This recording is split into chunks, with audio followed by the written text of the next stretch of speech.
Alright, so the Rising event, then we can get the fuck out of here. Where the hell does it start?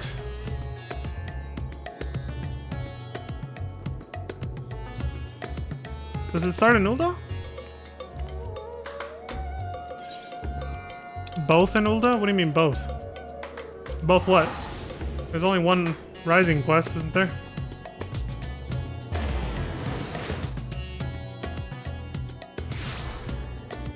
Rising and what the hell's Remembrance? There's another quest event I don't know about?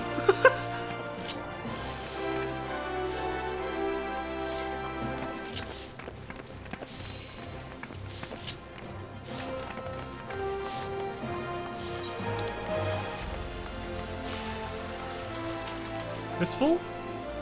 Ananji. Remembering the past. This doesn't say it's limited time, though.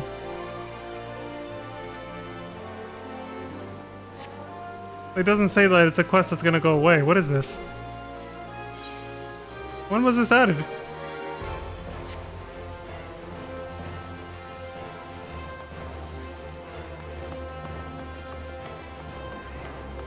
But it's a permanent quest, like I can just do it later?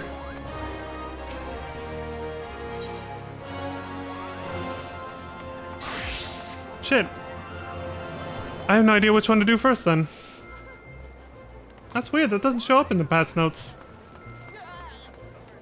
Well, that's probably because, I mean, this was just kind of an event thing that happened. So.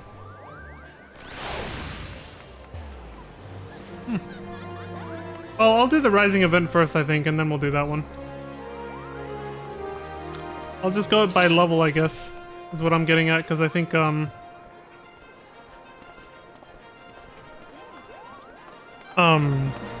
I think the Rising event is what, level 1 or something? And then that's level 50, so... Let's see. Oh, this is level 15. Yeah, you have to be past the city-state intro, basically. You have to have access to all 3 cities. Siblings Rising. Kipi Jakya is looking a worried sister. This quest is available for a limited time only, unlike the other one. The music.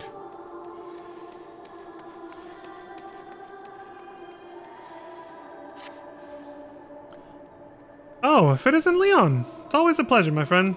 Likewise, milady. How you doing? How fortuitous that you should appear now, just when I'm in need of help again. Pray hear me out. That's, you know me.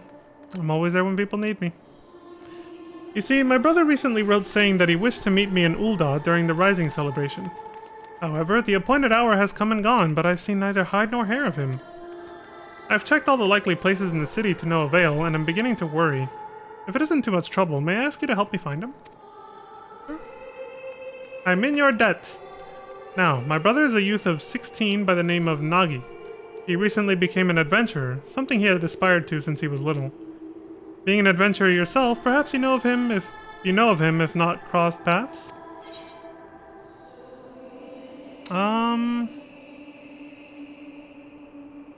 If he's the guy that was the fresh adventurer last year, yeah. We met at the previous Rising. It looked like him in the picture I just saw. Not only did you meet him, you helped him on his way, you say? What an amazing coincidence. Yeah, I remember the guy. I didn't know he was your brother, though.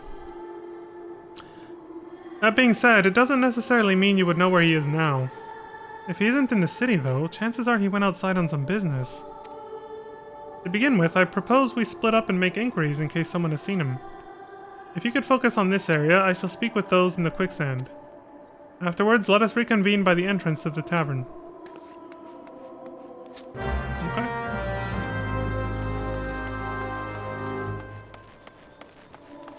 Miladies. What's going on here? Greetings, adventure. As part of the Rising celebration, we are currently preparing an exciting game for your enjoyment. It will take a little longer, however, and we ask for your patience in the meantime. Okay. Greetings, adventurer. How may I assist you? Oh, Nagi. I understand he is doing some work for the Wandering Minstrel. Why am I not surprised? I dare say his clients can point you in the right direction. If you can track the man down, that is. I'm afraid I don't know his whereabouts at present. Well, I guess we just gotta look then. Oh yeah, I guess while I'm here. 1.0 Menphilia. The land. The land reborn. Okay. Palm from the heavens. The rising advertisement. Masterfully rendered oil depiction of a realm-wide celebration of hope and rebirth. Nice. Pretty sure I might have these already. 107, 97. Well, I could always use more, I guess. I mean, I have all this gil and they only cost 19. Fuck it. Give me that shit. Don't know when I'll get the chance again, so why not, right? Didn't I buy... I think on one of my other characters I have like 1,000 of these. I literally bought as many as possible. Yeah, I'm pretty sure I do. They're really fun to use. These other ones are kind of meh. They're like whatever, you know? But sure, why not?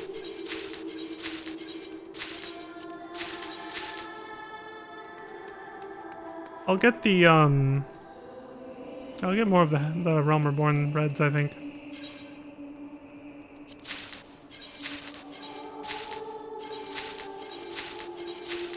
Yeah, let's just focus on these ones now. 6, 7, 8, 9.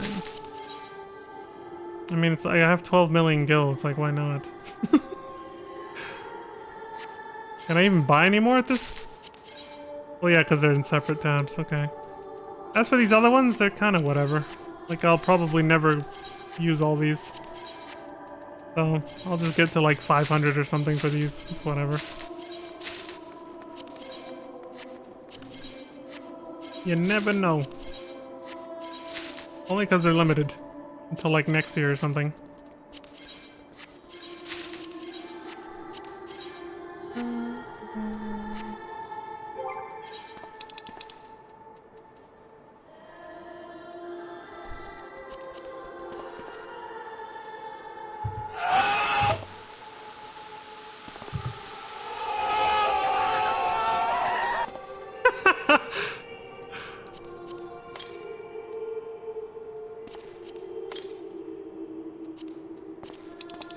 Alright, let's get out of here. Rising Attendant. In looking to the past, we take solace in the present, and think of what the future may hold. That is the very essence of the Rising. This year, we have prepared a spectacular fireworks celebration. It is sure to enthrall everyone in attendance. That happens every year. What is the Rising? The Rising is a period of remembrance that commemorates those lives that were lost during the great tragedy that was the Calamity. We also pay tribute to the unsung heroes who risked life and limb that others might know a brighter future. All the 1.0 players, especially all those that are no longer around. Rest in peace, y'all. And so the streets are decorated with somber trappings, and the night sky is filled with vibrant fireworks. The solemn atmosphere and bright lights above may spur others to reflect on the doom portended by Dalamud. By doing so, they might give thanks for the present and muster hope for a brighter tomorrow. Also known as, be grateful that this game is still around because it could have just died in 1.0 for real. Like, Dalamud falling and destroying everything could have been permanent. They could have cancelled Realm Reborn and that could have been it. And be grateful that this game is still here and it still has a bright future. It's still going to keep going for a while, you know? Because it's succeeded and done quite well. Quite popular, so... But it's a nice message because you can also just apply it in general to just life. You can also just generalize it that way as well. Looking back at where you've come from to take solace in where you are now, and perhaps get a clue of where you're going in life. In essence, it's the same thing. Just that obviously this event focuses on this game as, you know. But the idea is the same. You can apply it to your own life. Always nice to take time to reflect on things. That's why they added New Game Plus. Ever more relevant as the game gets bigger and gets longer and longer to get through. Who knows how long this list will eventually get. Look at all this MSQ, dude. Fucking hours. Like... days, if not weeks, months of fucking time to get through it all.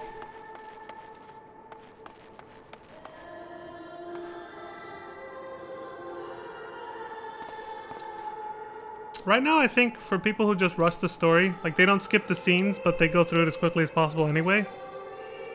From what I've heard, it takes them like a week or two. So at least 2 weeks worth of content. At least, if you're not doing any side content.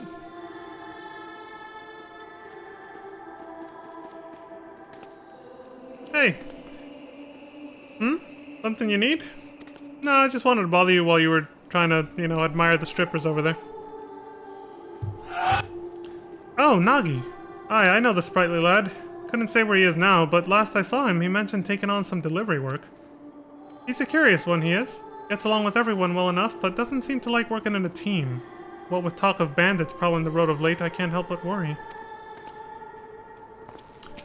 Doesn't like working in a team, huh? I wonder where this is going. As I said, I couldn't say where Nagi is now, but he mentioned taking on some delivery work. Might be as that's what he's out doing. I fell for a man with no gill in his hand. He's the only one that talks. And now you're just stuck doing this. Miladies? Yeah, I'll even bow to the NPCs once in a while. Bran? Talking to the lift attendant. Something I can do for you, adventurer? If you have business with Bran, best state it quickly. This Gaz has leads to follow and incidents to investigate for the Harbor Herald. Well, I see.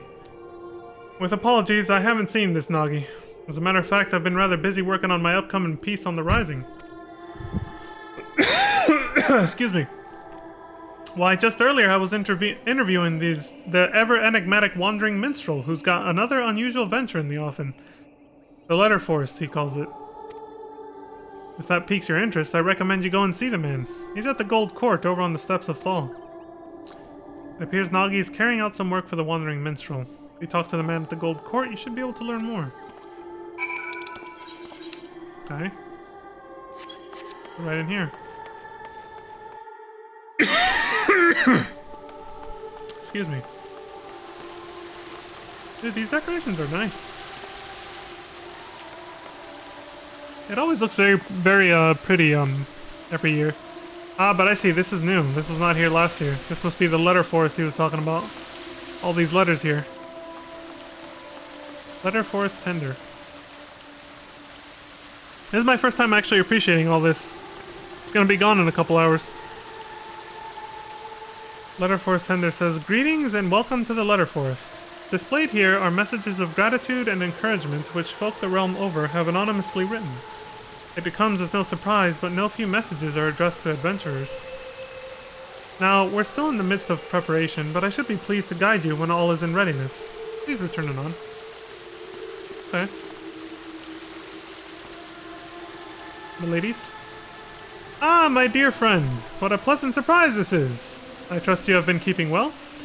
Now then, how might this minstrel be of service?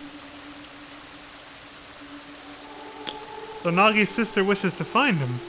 Indeed, I have entrusted him with a task and have an inkling as to where he might be. As you may have heard, on the occasion of this Rising celebration, I am hosting an exhibit called the Letter Forest. All are invited to anonymously submit letters to this forest and express their gratitude and encouragement for another, and all may peruse the letters at their leisure. That dude just fell from up there, the second floor balcony. Now, in order to collect missives from outside of Ul'dah, I have dispatched a chocobo carriage. Nagi is escorting said carriage. When he contacted me on Link Pearl a while ago, he said that they had emerged from the Twelveswood on their way back to Ul'dah. Given the hour, they should have already arrived. On the carriage, huh? This sounds familiar. I know not what is causing the delay, but might I trouble you to look for them? I would go myself, except I am needed here at present. I'm truly grateful. In case it helps, the carriage was meant to pass through Blackbrush Station, so perhaps you could take your search to that area. I pray that nothing has befallen them. Relax, man, I got this. As I mentioned, the carriage was meant to pass through Blackbrush Station. That may be a sound place for you to begin your search.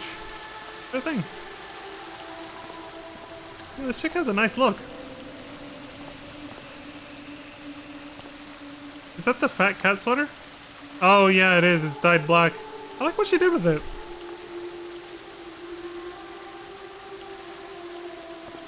Yeah.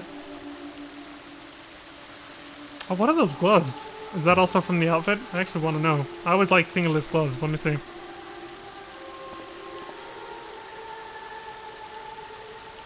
Ascension gloves of casting. God damn it. Of course they're caster exclusive. They always tend to be. Adventure plate?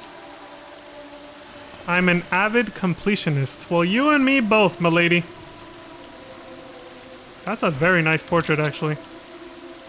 Taking a cue from Arthur's there, taking a screenshot of an adventure plate. Files, Blue Mage, Ultimate Raids, they're not kidding, yeah. They do everything. Literally. Ultimates, Savage, Blue Mage, everything. They want to complete the whole fucking game. Damn. Her name? What about it?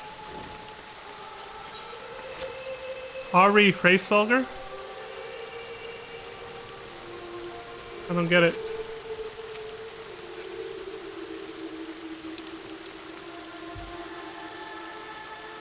That fall damage was perfectly timed when you ate a tank buster? So you heard the snap of that person's legs, basically? Dran? What about Dran? What's Dran? What do you mean by Dran? A dragon's best friend, Ari Hraesvelgr. Azure Infinitum. I don't get it. Reika Fujishima. From Evan Blaze and Rebirth from Crimson, Azure children rejoice, for we are as free as the azure sky, unyielding, unsundered, unending Hazana. The fuck? Well, either way, you deserve a specifically targeted bow. Good day, milady. Good luck on your completionist adventures. That's not easy. Being a completionist in an MMO is the hardest, most arduous task you can think of. Single player games, they eventually end, but MMOs keep adding content, so if you're a completionist, you're gonna be playing forever. But that's not really... I kind of deviated. That's not really what I meant. What I meant by how difficult it is ultimate raids. Like, MMOs can have the hardest, grindiest content because by design they're trying to keep their player base engaged as long as possible, so being a completionist for an MMO is not easy. Because you have to do the hardest content. Probably more than once. You know?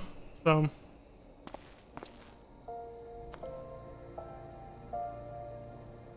Dragon in 14's Dragon Speak?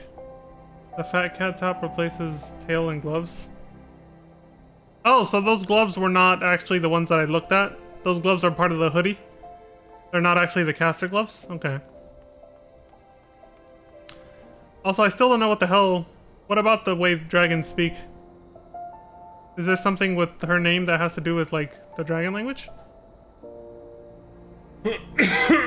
Excuse me. There you are.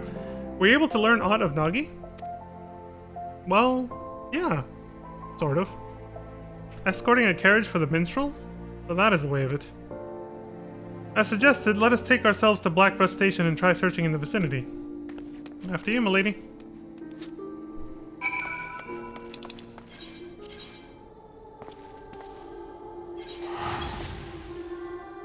Man, if we were in Balmung right now, the place would be fucking packed. Just the Hraesvelgr last name? Oh, okay. Excuse me.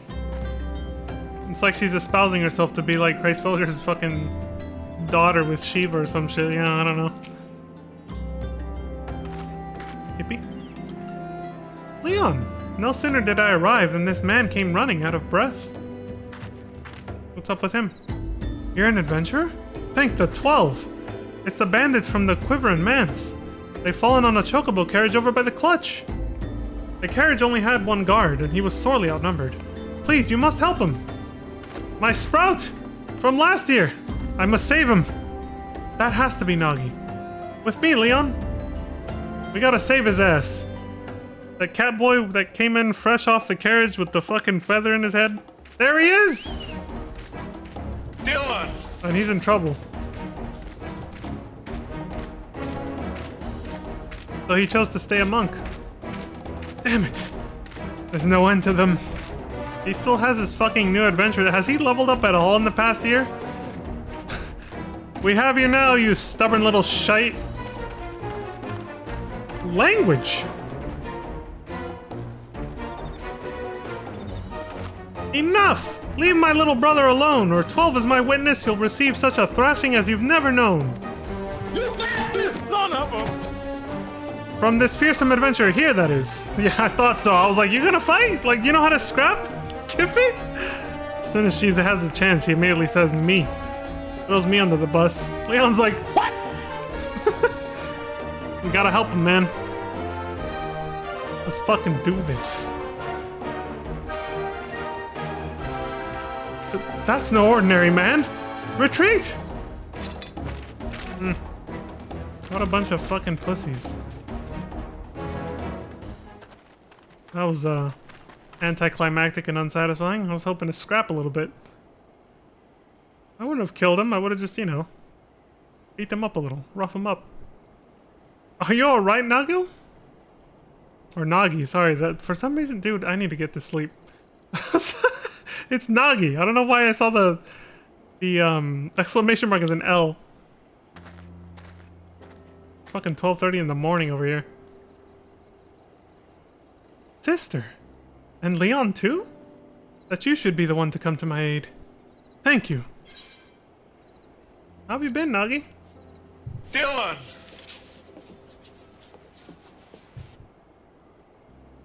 You remembered! I've been well! More than well! You son of a bitch! Glad to hear it, buddy. I'm sorry I didn't come when I said I would, sister. Rest assured, I'm not too badly hurt. I'm more shocked that you guys are siblings. I had no idea. That's a relief. I'll take a proper look at your wounds back in the city. I must say, I was quite surprised to learn that you had met Leon. Well, this dialogue would be very different if I was playing a character that was not around for the previous year's event. He helped me when I first arrived in Ul'dah. From registering as an adventurer to completing my first task, he kindly showed me the ropes. Yes, I did. Last year's Rising event was basically centered around helping new players get into the game. That was the theme of it. The theme of this one seems to be sending anonymous letters. Let's see where it goes. It's too early to tell what the theme of this one is. Now, I had suspected that you were a great adventurer, but to send your foes running without even drawing your weapon? That's just incredible. My reputation precedes me, I guess. I still have a long way to go, embarrassing myself like I did. If I want Sister's approval, I need to grow stronger and be able to fight on my own. My approval? I like how even this merchant looks exactly like the one you ride in on with when you start your brand new game. Ah, but first things first. Brement and I have a delivery to make for the Rising. Oh, it is him. Okay, it's Brement. Dylan! No, Brement. If you'll excuse us, we will hurry back to Ul'dah. Let us head back as well. I had a mind to pay the minstrel a visit in any case. After you, milady.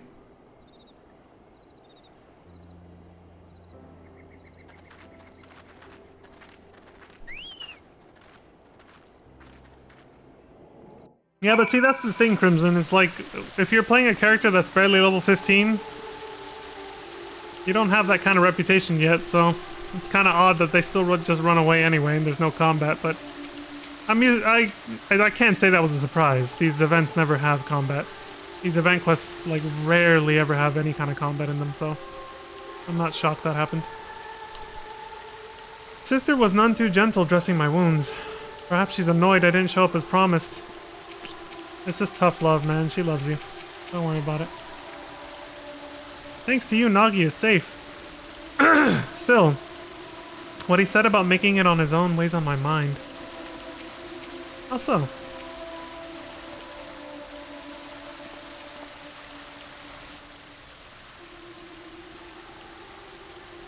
I know, I have this right here, dude. But I'm too scared because I'm gonna go to bed really soon and I don't want to have to get up to piss in the middle of the night, so I'm just like, I'm waiting until I'm done to take like maybe one last sip and then go to bed. I gotta finish this first though, so... That's the only reason I haven't taken any of this water right now. Welcome back, my friends. Pleased am I to see that Nagi is safe and well. Rising attendants inform me that they now have all the letters. With this, we may proceed with the letter forest as planned. Thank you, Nagi. Look at you, man. You did it. I'm sorry I'm late. You see... I'm telling them the story.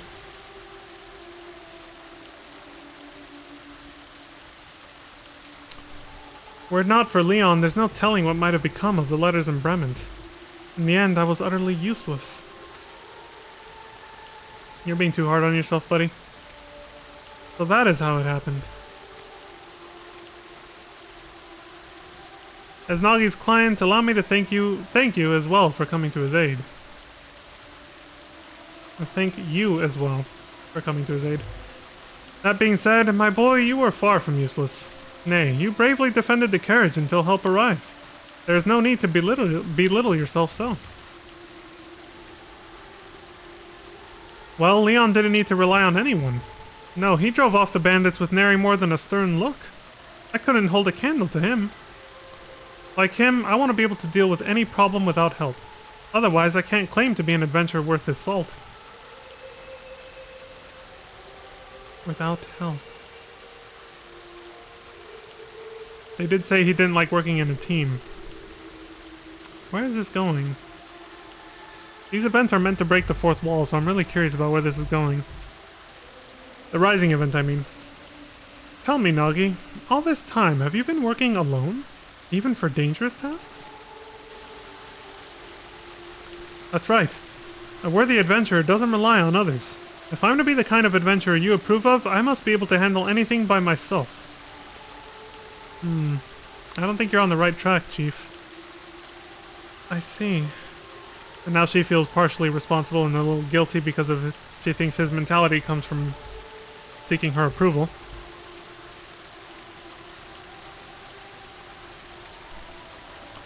If that is what you believe, then I can't consent to you being an adventurer any longer. Return to our village and start over. Oh, man. What? What the fuck? What? But you were so happy for me when I became an adventurer. I'm working so hard to succeed, to prove to you that I have what it takes. But now... Oh, this is getting kind of sad. You've developed a grave misconception. Until you recognize what it is, I can't in good conscience approve of your calling. If you can't accept this, if you wish to remain an adventurer, then you must win me over. And it begins with pondering why you first embarked upon this path.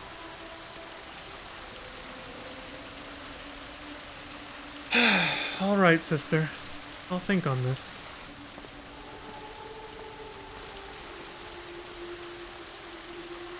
He really does show a lot of tough love to him.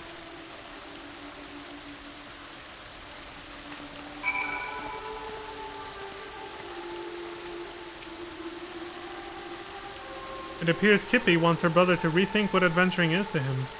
Had the question been posed to you, what answer would you arrive at, I wonder?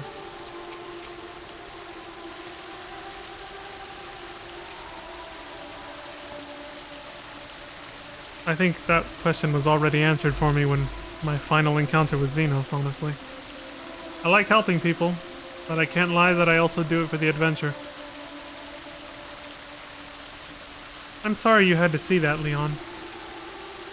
Despite how it may have appeared, no one wants my brother to succeed more than I do. To succeed and be happy. After all, I know better than any how hard he works. Unless he changes his ways, however, he is like to die somewhere out there. Yeah, he could have died if we didn't show up. And even if he manages to stay alive, he would only know an arduous life. That's why I didn't go out of my way to be gentle when dressing his wounds. If he could just focus on what actually matters. Instead, he obsesses about gaining my approval and compares himself to others.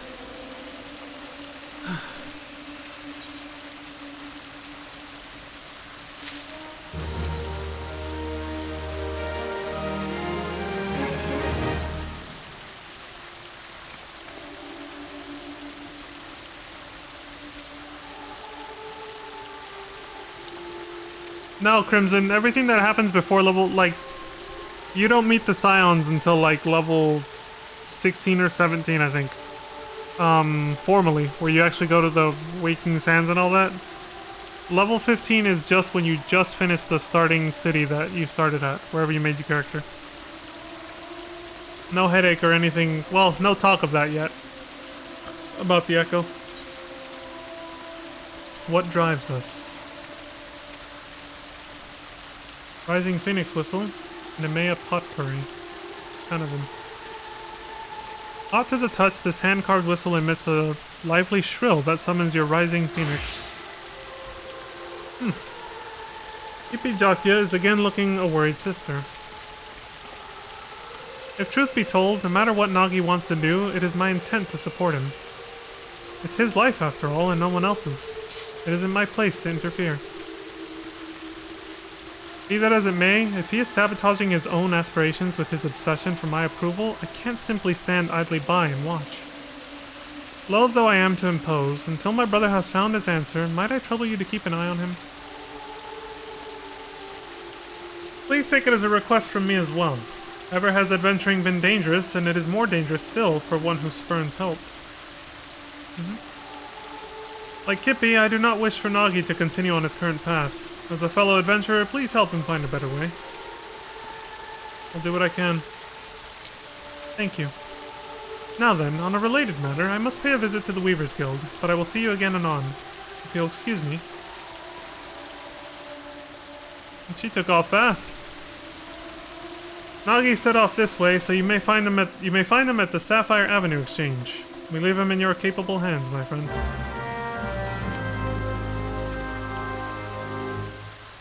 Be it gratitude or encouragement or sympathy, each of these letters bears the wishes of one soul for another.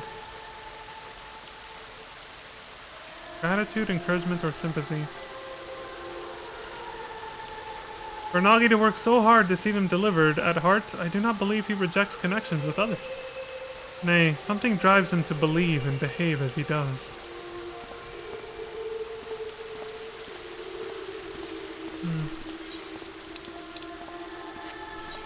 Why does he feel he has to take on the world alone? Why does he think that's the way to gain her approval?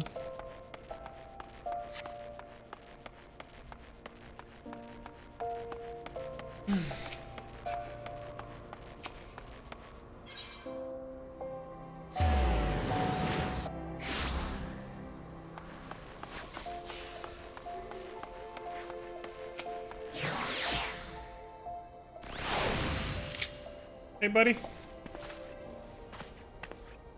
Oh, it's you, Leon. What is it? Well, we gotta have the talk. No, not that talk. Is that so? I'm sorry. This is really something I should be doing alone. Still, it's nice to have someone to talk to. Why do you feel like you have to do everything alone, dude? Like my sister bade me, I'm pondering why I chose to become an adventurer in the first place. Dude, I'm gonna have no choice but to take this water if this keeps going, man. Jesus fucking Christ, it's just getting too bad. Like, I gotta take at least a small sip at this point. Fuck. Hippie has looked after me since I was no more than 10, after our parents passed away. She was already a reporter by then, and her work took her to various places. From her, I heard tales about adventurers and came to admire them. Upon learning of the full extent of the impending calamity, she took us to a village in the mountains where our aunt lived. It's desperate times like these that people need stories of hope. she used to say, and I believe she had wanted to remain in Gridania and continue her work. But she left, in order to keep me safe. I was a burden to her then. I don't want to be a burden to her again. For that, I need to show her that I don't need to depend on others. That I'm a capable adventurer who can handle anything by himself. Ponder as I might, I can't understand what's wrong with that. Well, when in doubt, I think they typoed there, it says when it doubt, I suppose I should do what adventurers do and gather information. It would be good, I think, to speak with people like my sister, people who aren't adventurers but are familiar with them. Who in Ul'dah would fit that description?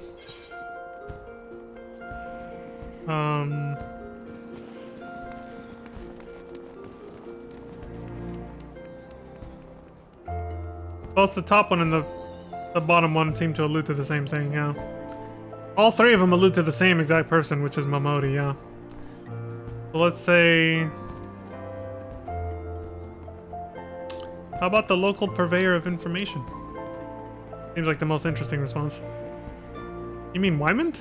Well, he's certainly knowledgeable. The kind of information he deals in isn't exactly what I need. Oh, I forgot about that guy, actually. Instead, how about Miss Momodi, the face of the Adventurers Guild? I thought that's who I was referring to, but I forgot about Wymond's existence. In her capacity as guild representative, she's bound to have some valuable insights. I'll seek her out at once. Go get him.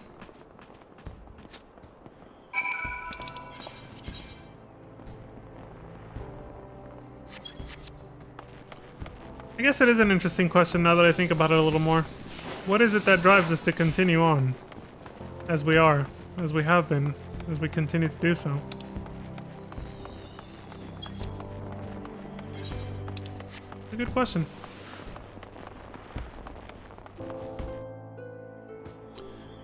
Now that the previous story has ended with Endwalker, it's like... what drives us to keep going? Or just what drives us in general? Well, it has nothing to do with that. Guess we'll find out by the end. I still remember when I first came here to sign up. I was a nervous wreck then, but now this place feels like a second home, and I come all the time for crumpets. They make them so springy and serve them drowning in butter and honey. Sorry, now isn't the time for that. Come, let's have a chat with Miss Momodi. This dude is hungry.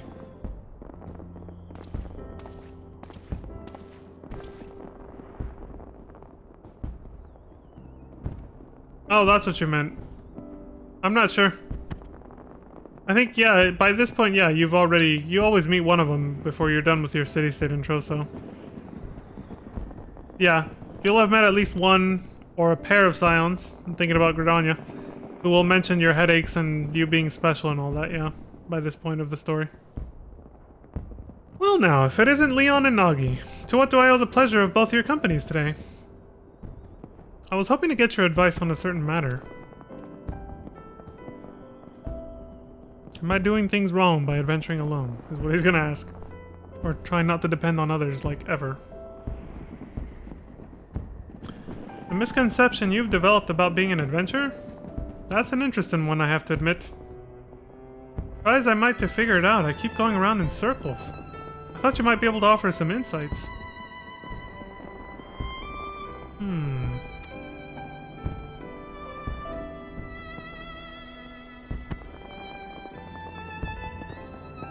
This is just a gut feeling, but I reckon I understand what your sister's trying to say.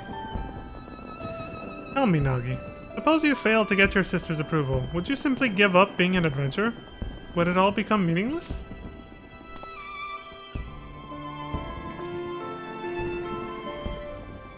You gotta want to do it for yourself is obviously where they're going with this, but...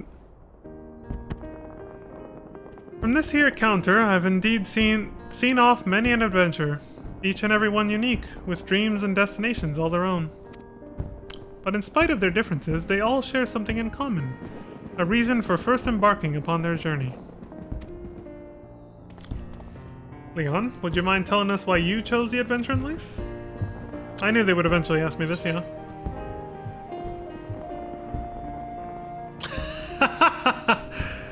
I could be consistent with Brement, but I didn't have these answer choices with him.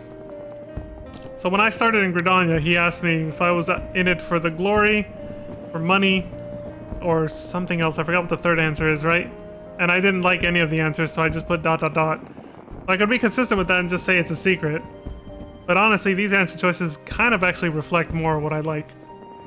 I like this. I'd like to explore, so yes, I wanted to see the world. But it also seems exciting, and a friend recommended it to me. These are all true. So which one should I pick? I only have 3 characters too, so I can't see all 4 answers unless I redo the quest on one of them. Meaning like cancel it and then redo it again just to see the other answer choice. I think I'm gonna say...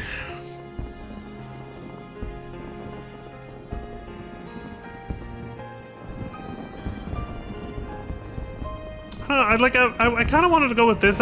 Like, these 2 were my first choices, but this one just seems kind of... Just saying it seemed exciting. No, it all comes from an intrinsic point, so it's all valid, yeah. I just feel like I wish I could add more to it, but yeah. I wanted to see the world, a friend recommended it to me, and it seemed exciting. So... I'm gonna go with my traveler's heart and say I wanted to see the world. I like all the answers, but I gotta pick one. And I went with that one just because I remembered my childhood self. My childlike curiosity. Ever since I was little, I've always wanted to see the world. I've always had an adventurous spirit. Honestly, I think a lot more people do than they let on, you know. A lot of people like to travel and see new stuff. I don't think that's very outlandish, so... I think it's a pretty common thing. How very like you. Keep that reason close to your heart now, you hear? And you, Nagi? What inspired you to become an adventurer? It's simple, really. I heard about adventurers from my sister and became infatuated with the lives they had. Or they led, excuse me. Like them, I wanted to be able to see the world while helping those in need. Yes, exactly, thank you. That's... yeah. Oh, you picked the top answer too? Yeah. Yeah, what he just said sums up my reasons too, yeah. Being able to see the world while helping those in need. Being a, you know, having the adventurous spirit. The very thing that Xenos was alluding to. Right before you fight him at the end, you know? He said, you don't just, like, help people just to be the hero. There's more to you than that. There's something you like about putting yourself in danger and doing all this shit. You're not that different from me. Then, isn't that enough? Your sister's approval or no, you have a reason all your own. It just finally hit him. By the 12 I see now. At some point, my desire to prove myself to Kippy had displaced my own motive for being an adventurer. You got it! That's the misconception Kippy wanted me to recognize. What a fool I've been. Wanting someone's approval isn't wrong in and of itself, mind. But it's got nothing to do with why you're an adventurer. It shouldn't force you to do things you wouldn't otherwise do, like trying to handle everything alone. Well, that's enough from me today. I've said my piece. What you do now is up to you, Nagi. Thank you for helping me realize, Miss Mamodi. Think nothing of it. It's my job to watch over you all. Nothing makes me happier than to see you happy doing what you do. Ain't that the truth? Preach, Mamodi.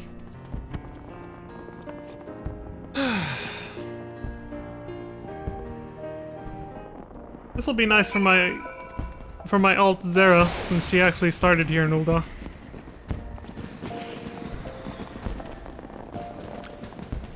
Thank you too, Leon, for accompanying me. I think I know what to say to Kippy now. And loath though I am to trouble you again, there's something else I'd like your help with. You see, of the letters we collected in Limsa Laminza, one was from an explorer who was seeking an escort for an expedition. By now, that letter should be on display at the Gold Court. I want to show it to my sister, and I'd be grateful if you could help me find it. Come, let's rejoin the minstrel. After you, my friend.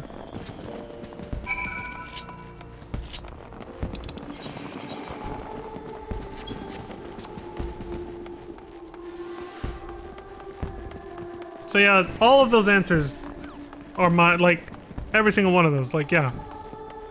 But the top one is the one that I started with as a kid. As a child, I just always wanted to see the world. Because it seemed exciting.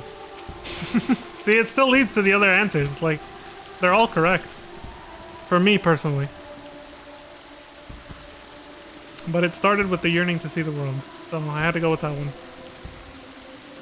Now, where is that letter? You guys looking for it? You looking hard? What do you got?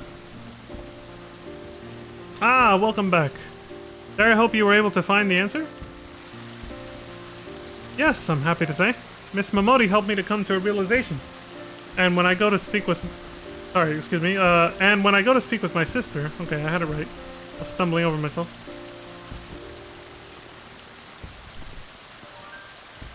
Your character wants to know about Eorzea because she was mainly only in Kurthus. Oh, okay. So you picked your answer based on RP? Like the role of your character? The roleplay, basically, like your character's personality traits? Always done it? Okay. My character's obviously a self-insert, so his choices reflect my own. Every time I've picked a certain answer choice in like a cutscene or dialogue, which this was especially funny in Shadowbringers, with Yestola. The banter with Yestola is the funniest shit ever. It's always been a reflection of what I would do if I was in that situation. He's my self-insert, so...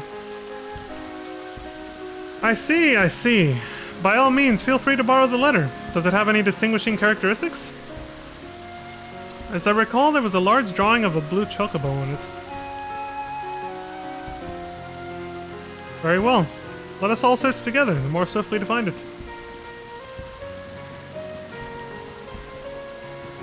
So, I kind of missed it. Did he say the letter he's looking for was written by his sister, or...?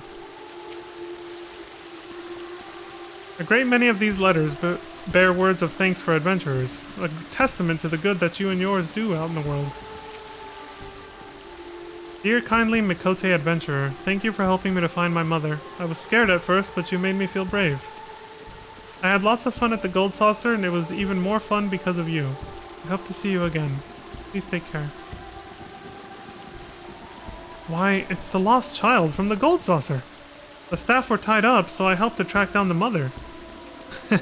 What a fine feeling this is. He found a letter that was actually for him. That's fucking sick.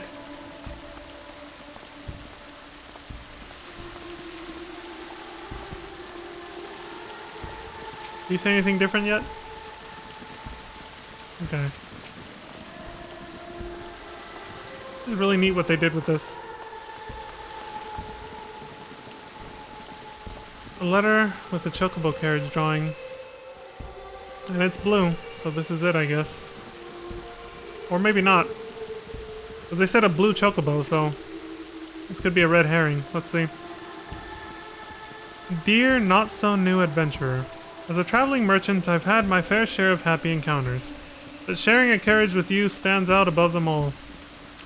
For you see, I went on to sell veritable crate loads of the ring I gave you, and turned enough of a profit to buy my own carriage. You shared with me your adventurer's luck, and I count my blessings every day. No matter where I go, I often hear tell of your exploits, and it makes me inordinately proud to have met you. Till we meet again, my friend, I pray for your continued safety and success. While the contents ring a bell, this letter wasn't written by an explorer, nor does it bear a drawing of a blue chocobo. It isn't the missive Nagi is looking for. The missive Nagi is looking for, excuse me. No, it's not. Crate loads of the ring I gave you.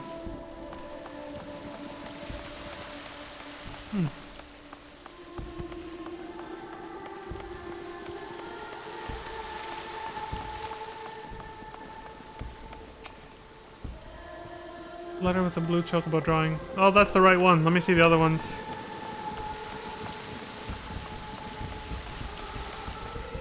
It's gonna be easy to miss.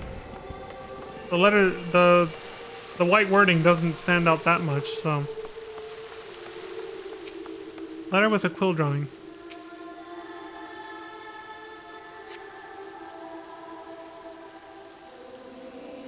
Esteemed adventurer, should you chance to read this letter, I pray it finds you well.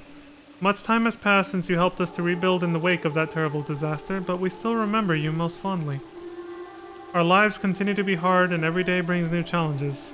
Nonetheless, we have regained a semblance of what we once had, and smiles are beginning to return to faces. Tomorrow will be brighter than today. This we dare to believe, now thanks to you. And should you yourself face hardship, I pray that you believe the same. Oh, same thing.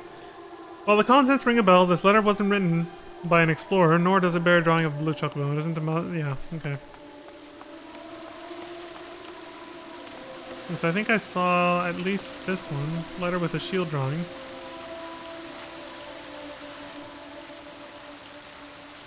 As someone charged with the city's peace, I cannot overstate how much of a boon adventurers are to our efforts.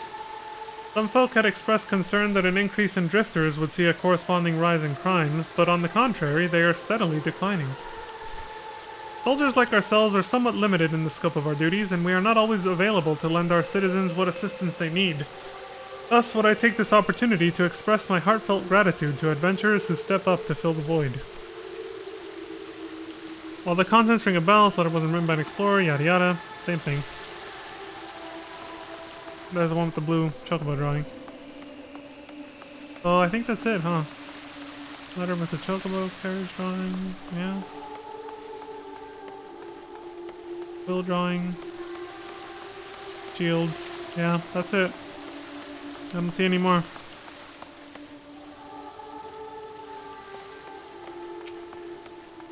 Okay then, I guess it's this one.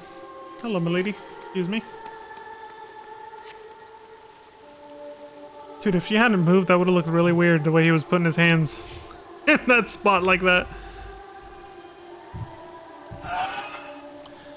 Dear adventurer, how fares your journey?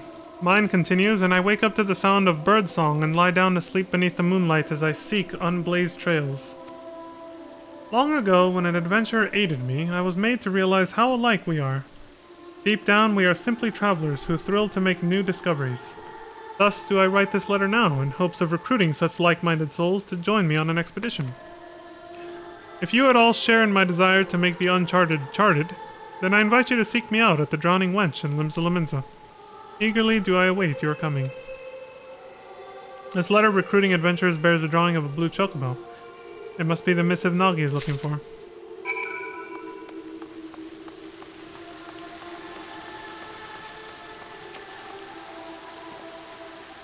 No luck over here so far. How about you? Check it out. Adorned with a hand-drawn picture of a chocobo, this letter invites adventurers to take part in an exploratory expedition. Here you go, dude. A blue chocobo! Yes, this is the one! All that's left, then, is to talk to Kippy. You know where she is? She went to the Weavers Guild, saying that she had business there. Perhaps she's buying clothes. At any rate, I'll look for her there. Thank you. For this too, might I trouble you to accompany Nagi? Afterwards, I ask that you tell me how events unfold. I shall await you at the Ruby Road Exchange. Of course.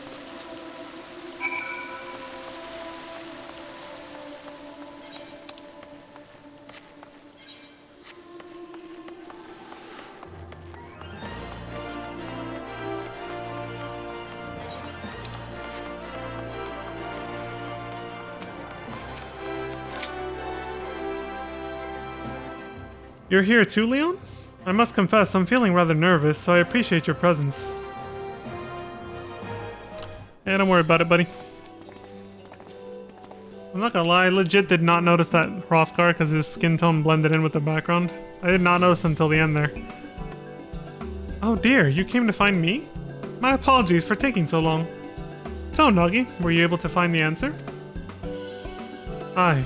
To begin with, I want you to look at this.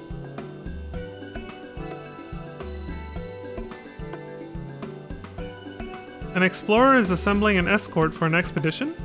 Certainly sounds exciting. In wanting your approval, I was determined not to rely on others, but a part of me dearly wanted to be part of the expedition. To go where I dare not set foot alone, so I've decided that I will answer the invitation. Did I read that right? Is there a typo there, or am I reading this wrong? Wanting your approval, I was determined to not rely on others, but a part of me dearly wanted to be a part of this expedition. To go where I dare not set foot alone. Oh, I see. I get it. Yeah. To go where he dares not to set foot alone. I get it. Without the two there, it kind of confused my brain a little. So I've decided I will answer the invitation. Then this means you've given up on trying to do everything alone? I had wanted to prove to you that I'm capable, that I'm no longer a burden. And in my obsession, I lost sight of why I became an adventurer in the first place. To see what lies beyond the horizon and lend a helping hand to those I meet. That's what drives me, and I was able to remember this thanks to Miss Mamodi and Leon. And whether or not you approve, I want to continue adventuring for my own reasons. Is that alright with you? He still asks her anyway. Didn't you just say you didn't need my approval? Thank you. She calls him out on it. But to be clear, I never actually intended to stop you. Debated. He's like, what? Do you remember what you once told me, Nagi? Shortly before the calamity struck.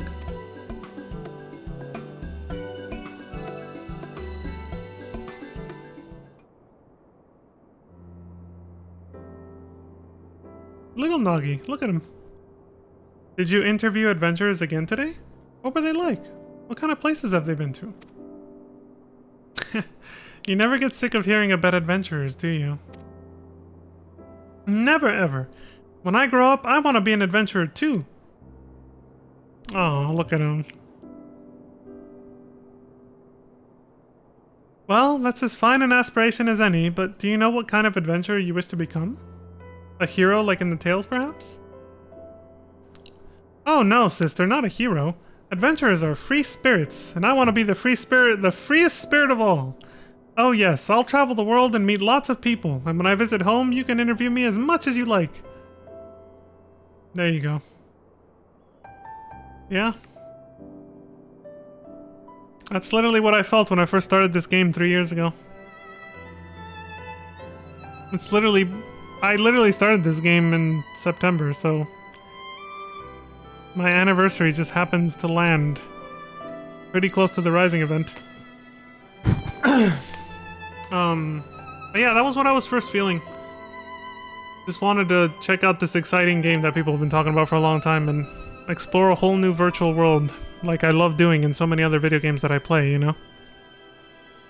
But it was an adventure for the sake of adventure. That's how it started for me personally. Of course, because it's a Final Fantasy game, I knew it was going to involve becoming a hero of sorts and helping people and saving the world. That was a given as a Final Fantasy game. We're going to save the world at some point. But regardless of any of that, my intrinsic motivation was definitely adventure for the sake of adventure. Just like him, I guess. For that boy to spurn help for want of my approval, I couldn't bear to see it, and in order to bring you to your senses, I may have spoken a little sternly. As an adventurer, you'll experience no small amount of hardships, but you chose your path because you wanted to be free. Yep. So don't let yourself be shackled by expectation, be it your own or that of others, and instead take things as they come.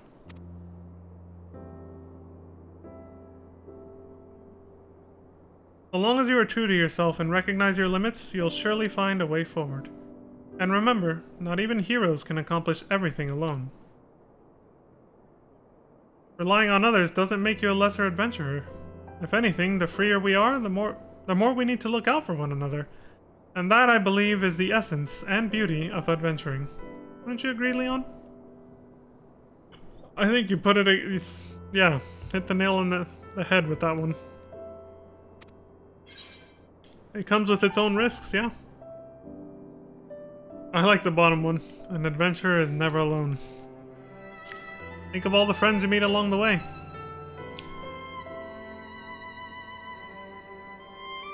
It's never about the destination, it's always about the journey. The real adventure is the friends we make along the way. As cheesy as it sounds, and I may have even said that last year during last year's Rising event. I think there was a moment where I said something like that cheesy and corny, honestly. Understood, Kippy. I won't ever forget this. Knowing you, I expect you're raring to answer the explorer's petition in Limsa Lominsa. You'll be taking an airship, yes? In which case, I shall give these garments to you now. I had made them for you, thinking it was past time you had something better. For me? Thank you so much, sister! I must thank you too, Leon. You're the kind of adventurer I admire, and I'll keep on working hard to be like you. I couldn't have asked for a better person to watch over my little brother. I appreciate everything you've done for him and look forward to meeting you again, be it for a story or something else. With that, we take our leave of you. Good luck out there, you two. Till next time. Both of them at the same time. Till next time. Dylan! You son of a bitch. You see the siblings off, safe in the knowledge that all will be well. Time to rejoin the wandering minstrel and relate to him the tale's happy conclusion. Indeed.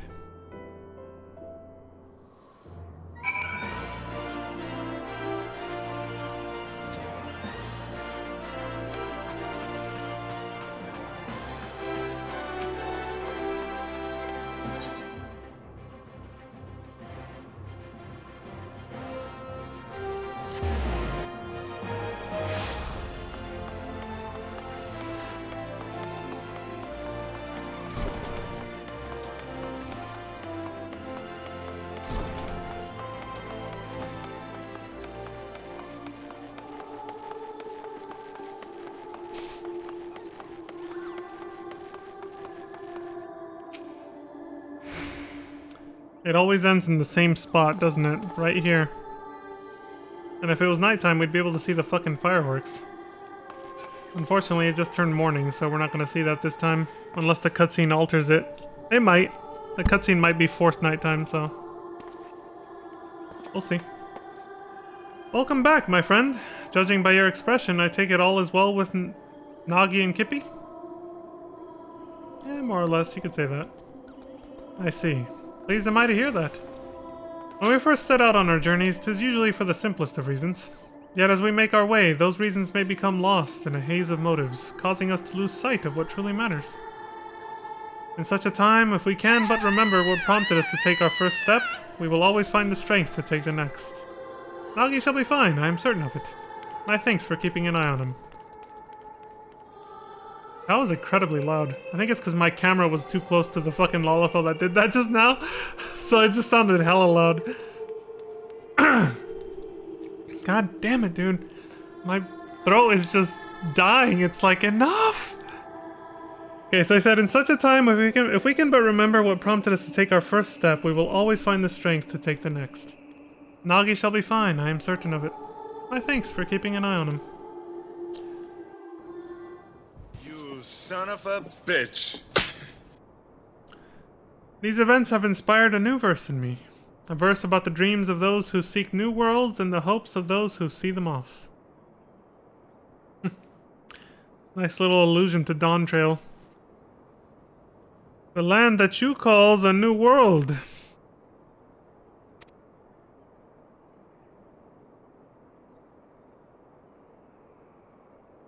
You sipping on milk, Crimson?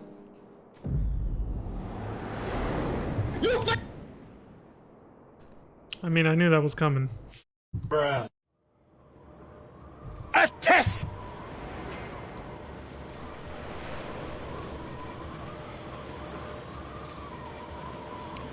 Well, this is new.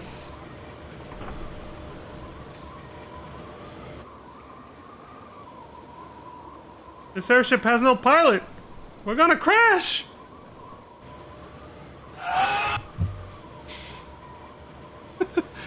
Everything's fine. Greetings, warrior of light. Who the fuck said that?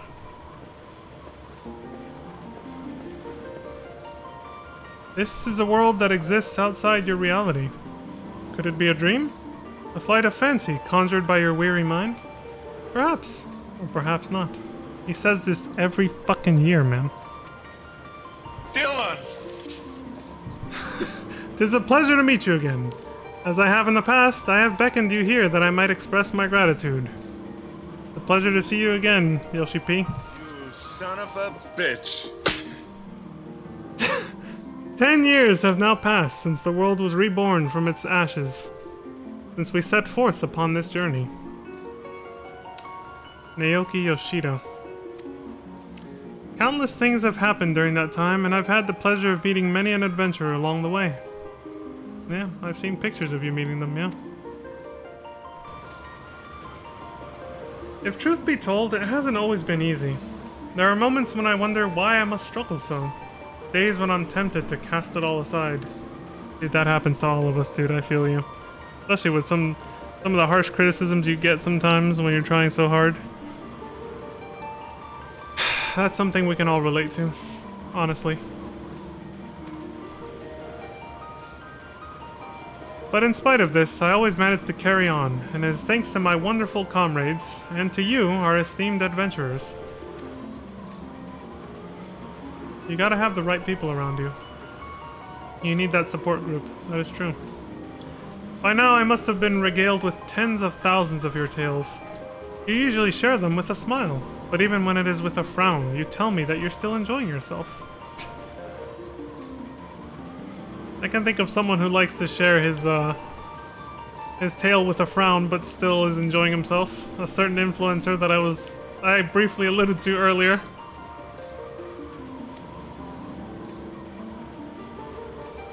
Tis no exaggeration to say that I derive all of my driving force from you all.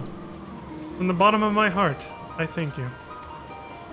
Well, the feeling's mutual, buddy. It's glad to be of service. It's been a pleasure. So you're very welcome.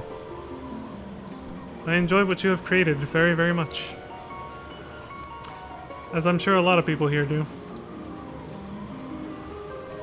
Ours is an unending journey, and nothing would make me happier than if we could keep walking it together. Of course. As you make your way, we promise that we will ever be at your side, matching you step for step. Now, the time has come for this vision to end. Time for your eyes to open from this waking dream. So soon? Well, I guess it is what it is. Much time has passed since the world was reborn from its ashes. Countless souls have made this place their home. Every single one has left an inedible mark upon it. This is true. Jesus Christ. Surprised the hell out of me.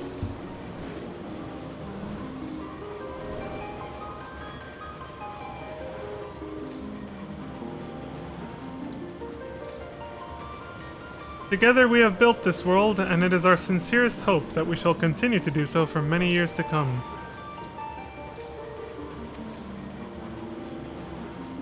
So please, be safe and well. May you ever walk in the light of the crystal.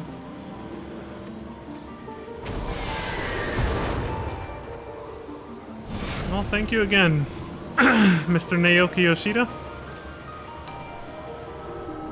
And take care. You son of a bitch.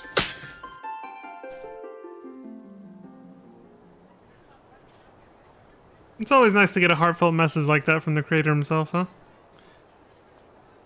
I dare say Nagi's aboard the airship by now. I pray that he and Kippy will find happiness upon their respective paths. Something tells me they will. I have a feeling what I just saw was like a metaphorical representation of that guy. Finding his purpose again in life, all over again. Like a phoenix being reborn from the ashes, rising anew. That was a nice vision to echo that. That was nice. I hope you do as well, my friend. If you would lend me an ear, I would dedicate these verses to your future. What do you got?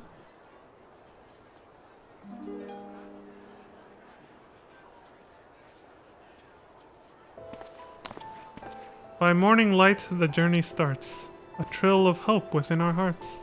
On westerly wind to river song, into the world where we belong.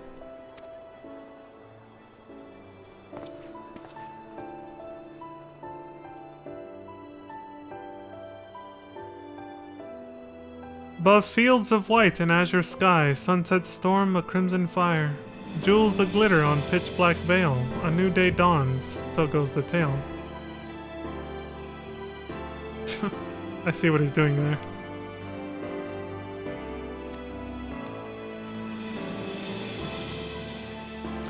By eternal wind we carry on, boldly towards a golden morn, with memories as a guiding star, shining our steps both near and far. They're doing that thing where they look at you leaving on the airship at the beginning of the game. I like that. They did force nighttime to show this, just like last time, like they do every year.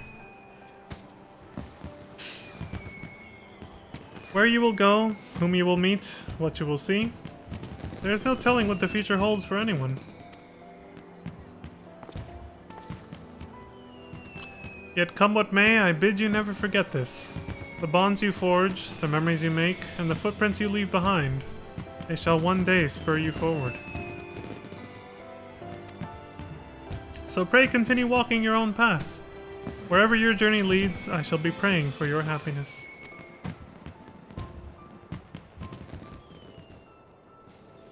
Right on, man.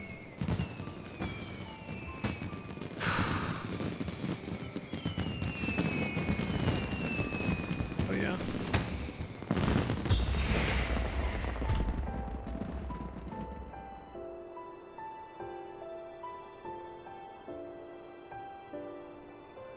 With memories shared, yet all our own, as one we brave frontiers unknown.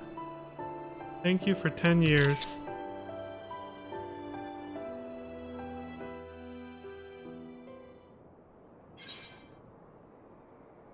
Let me see if I got a good screenshot of the fireworks there.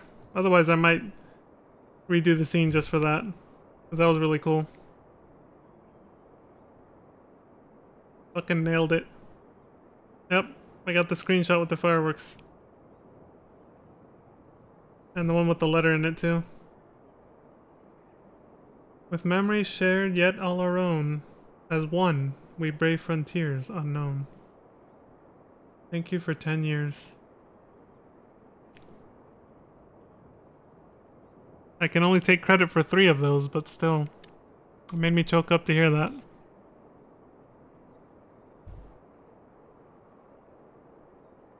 What a fucking journey it's been, huh?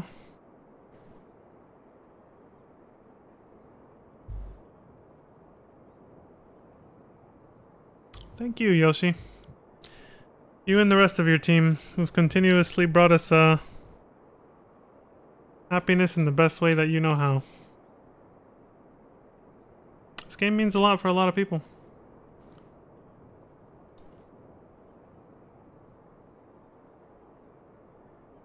Some more so than others, but either way. It's a very special thing. It's a very special place, I would argue. That's what I wanted to say initially, a very special place. That's what it feels like to me. A place for like-minded people to gather in a certain way. I've met some of the most incredible people on here, so...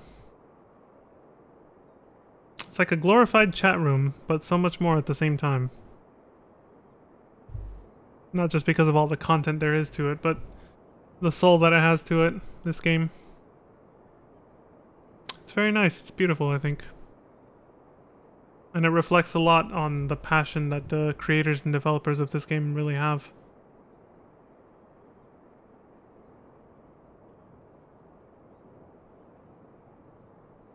You wouldn't really feel that soul if it wasn't there, you know?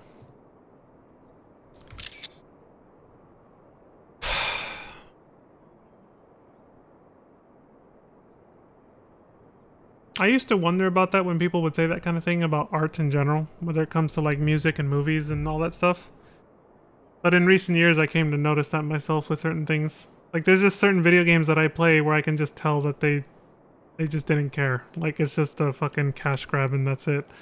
Like you can just tell when that game actually has passion behind it, you know? And same goes with music. You can tell with some music is just like trash pop. It's like whatever, you know? And then you can tell when there's certain songs, movies, and video games where the artists, the developers, etc. actually care about their work. You can actually... It shows. I don't know what it is, but you can just tell. And this is one of those things. I noticed it 3 years ago when I first started this game, and that feeling is still there for me, even now. The passion for this game shows from its creators, from its developers. It's there. It doesn't feel soulless yet, and I hope it never gets to that point. Because it's, like I said, it's a breath of fresh air in a lot of ways. It's a very fun game, very engaging. But like I said, deeper down, it's also a place, a very beautiful place, for like-minded people to meet and get to know each other. It's incredible.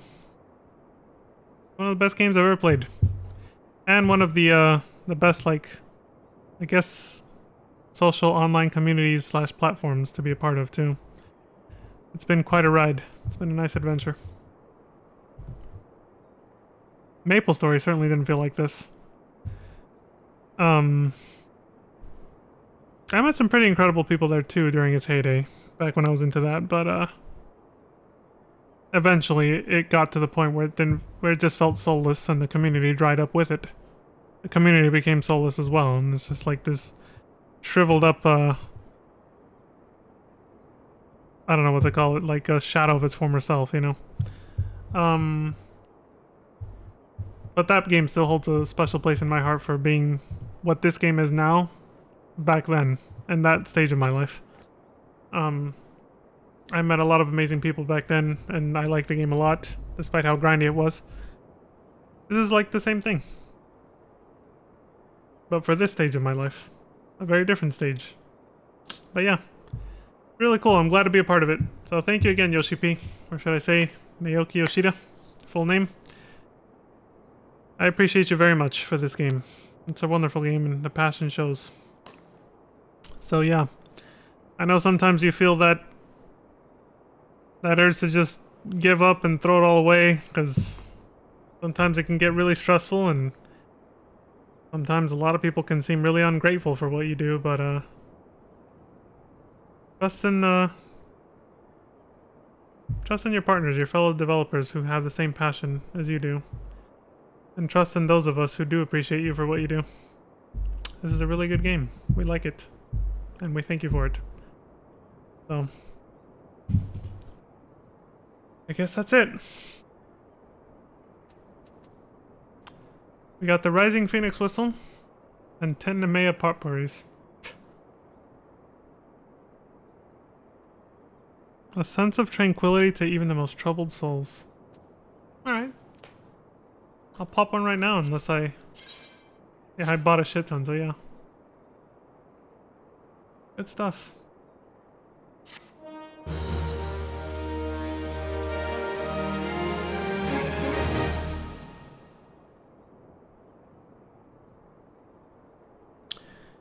You now have access to the letter forest at the Gold Court.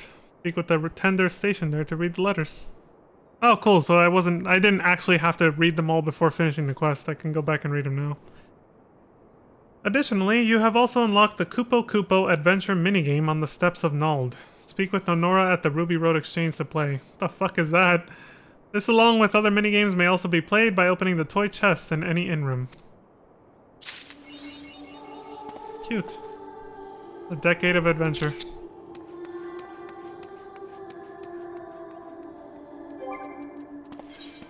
Test it out. I read this already. And the Maya Potpourris.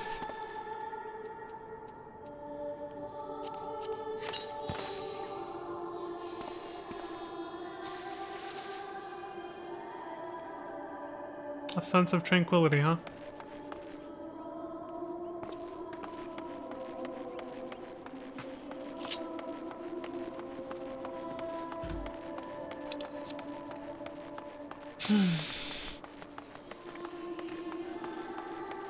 Nonora. The Wandering Minstrel's up there too. Let me check the letter forest first. I want to see real quick the if there's any new letters to read or not.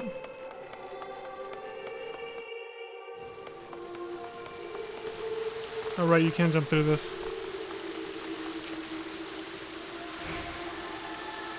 Greetings and welcome to the Letter Forest. Displayed here are messages of gratitude and encouragement which folk the realm over have anonymously written. It comes as no surprise, but no few messages are addressed to adventurers. If you wish to peruse some letters, I should be pleased to guide you. Holy shit! No, there's a lot more. A letter from a message board keeper. Well, let's see.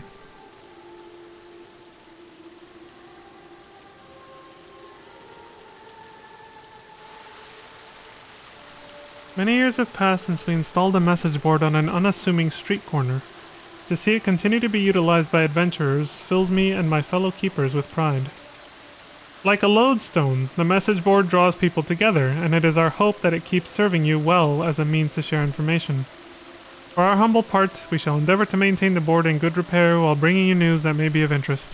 With best wishes, a message board keeper. Okay, this is cute. So this is letters from the developers, basically. A letter from a choreographist. As a choreographist, my job is to create movements that convey specific emotions, such as a dancer's performance or a mammoth's adorable gesture. Oh, like the little emote gestures that NPCs and players can do, yeah, okay. And though I have the honor of contributing my expertise to etiquette manuals, movement cannot be tangibly preserved in the manner that artwork such as paintings can.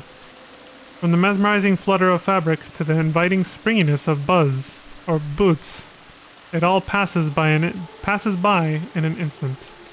Yeah. In light of this, if but one of my steps or flourishes occupy a place in your memory, then nothing would make me happier. Movingly yours, a humble choreographist.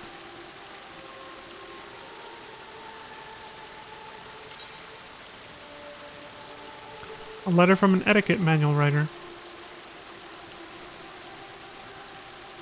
One lazy afternoon, as I stood by the Aetheryte Plaza, I found myself absorbed by the sight of adventurers whiling away their time. Greeting friends who were passing by, practicing a newly learned dance, sitting on a bench and chatting. Opening umbrellas when it began to rain, tucking into a loaf of bread when peckish. To the untrained eye, they were doing naught out of the ordinary. I, however, saw the fruits of my life's work, and it warmed my heart. Dreaming of a day when proper social etiquette is practiced by all, be it in a ballroom or otherwise, I shall continue my quest to edify. Courteously yours, an etiquette manual writer.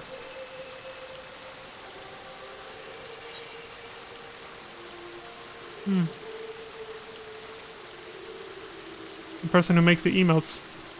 A letter from a theater set designer. Dear Adventurer, I am a theater set designer, and one who is said to have a penchant for designing unusual props for the stage. Some of my labors of love, it thrilled me to discover, have caught your eye to become little companions that follow you around, or even modes of transportation. To see my creations for the stage delight you off it, even the oddest ones, delights me in turn, and further motivates me in my craft.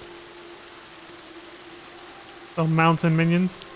In hopes that I can continue to delight you all, I will endeavor to create ever more interesting props.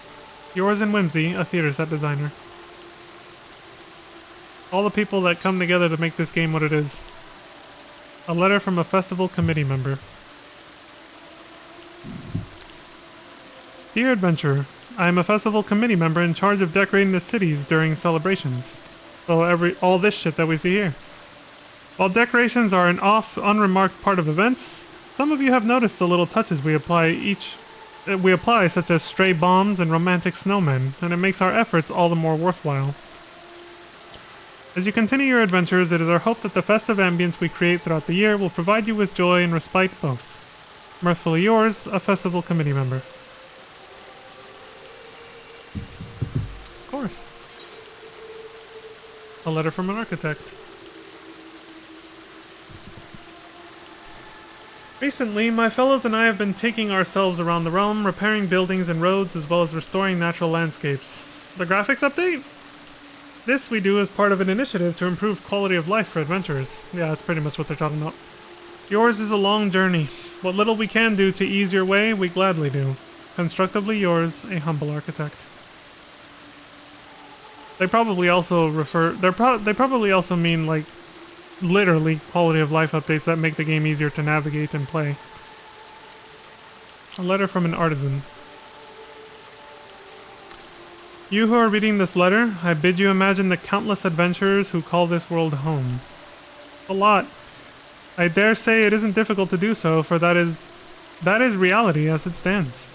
Yet we mustn't take it for granted, for what we have now is the culmination of much hard work by full many souls. Souls including your good self. Adventurers breathed life into this world, each one of you giving rise to a grand tale, and I hope you never forget this. Thank you for taking the time to cast your eyes over these words. Wherever your adventures may lead, may you find happiness. With utmost respect, a nameless artisan. Of course. I love that they're actually giving us the opportunity to actually read a letter of appreciation from developers from all sides of, you know, what it takes to make a game, basically. What it takes to make this game. Rather than just hearing from Naoki Yoshida himself, we actually get to hear from more developers now that are in different roles. I think that's the word I was looking for. A letter from a linguist. I first set foot in this land 10 years ago.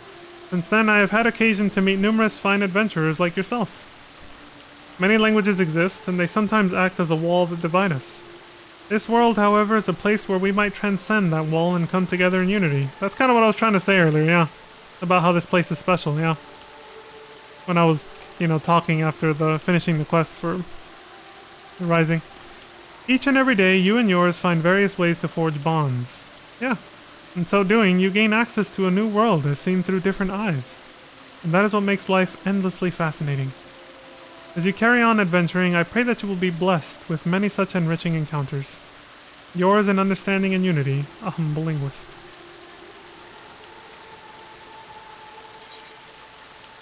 A letter from a citizen. Dear adventurer, during the calamity and for a long time afterwards, there was nary a smile to be seen upon faces. Now, however, I often see you and yours walking happily through the city, and it never fails to warm the heart. In my mind, you are the symbols of the new era. No one can say what the future holds, but when I see your smiles, I am reassured that somehow all will be well. Sincerely yours, a humble citizen. Yeah, people were literally freaking out. The calamity was very literal as well as figurative for this game, because people had no idea what the hell was going to happen to FF14 after the disaster that was 1.0 and the way it ended. So the panic and everything else that the people in-game felt is the same as what the players were feeling at the time, the uncertainty. But at the same time, the hype for the future, for what it could hold, the potential, you know? A letter from a theater director. I used to be an adventurer, but in the course of my travels, I developed the urge to recreate for others the sense of marvel that I was experiencing. One thing led to another, and I eventually became a theater director.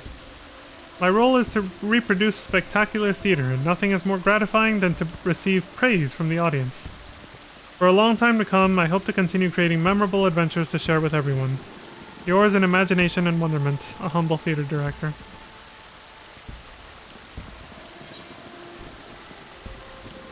A letter from an advertising scribe.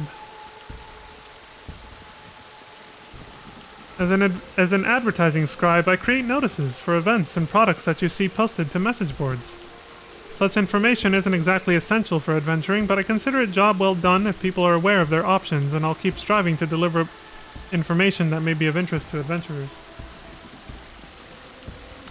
Thank you always for your kindness and compassion.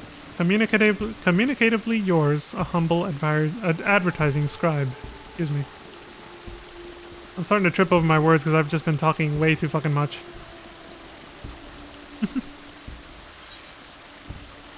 A letter from a guide. In all things, it's nice to be able to make changes to better suit your taste. But by the same token, the more choices one has, the more difficult it is to decide what to do. This is true, yeah. We began posting guides on the message board as a way to answer questions from adventurers. Before we knew it, we had surpassed 200 items. We couldn't have kept at it for so long without your invaluable feedback. It makes us truly happy when we hear that we could help to solve your problems, even in some small way. Encouraged by your praise and driven by your requests, we'll keep working hard to serve you. Should you have any comments or suggestions, please do not hesitate to reach out. We always appreciate hearing from you. Informatively yours, a humble guide.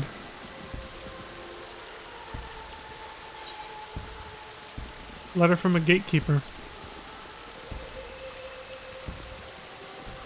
All who set forth must invariably pass through the entrance. And while most will not spare the place a second thought, we gatekeepers think of naught else, day in and day out. Our solemn duty is to ensure that all adventurers can enter unhindered, and this entails keeping signs in good repair and pesky fiends at bay. We're especially attentive when we throw open all entrances at once, following large-scale maintenance works. Of course. As soon as a patch goes live, holy shit, the influx of players that all log in at the same time. Inspired by the eager expressions you wear as you set forth anew, we will continue performing our task to the best of our ability. Vigilantly yours, a humble gatekeeper. Of course. A letter from a playwright. A stirring story needs a formidable antagonist, one who stands in the protagonist's way and causes them sadness and suffering. The actual writers. When the heroes finally overcome that foe, they will know a joy that is as sweet as their struggles were bitter. Those who shared in that joy will go on to become friends true, their bond transcending age, station, and nations. In order to create such depressing lows and soaring highs, I will strive to conceive of more compelling antagonists. Dramatically yours, a humble playwright. Wonder who that was.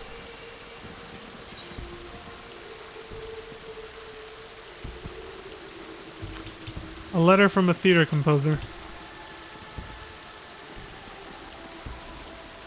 As someone who composes music for the stage, nothing pleases me more than to hear that you are moved by my work. You have no idea. Just reading that sentence just made me choke up thinking about how moved I have been by music from this game, even before I started playing it, by the way. For a good year before I even started playing this game, I decided to give the soundtrack a listen because I was like in a phase where I just wanted to listen to a bunch of Final Fantasy music.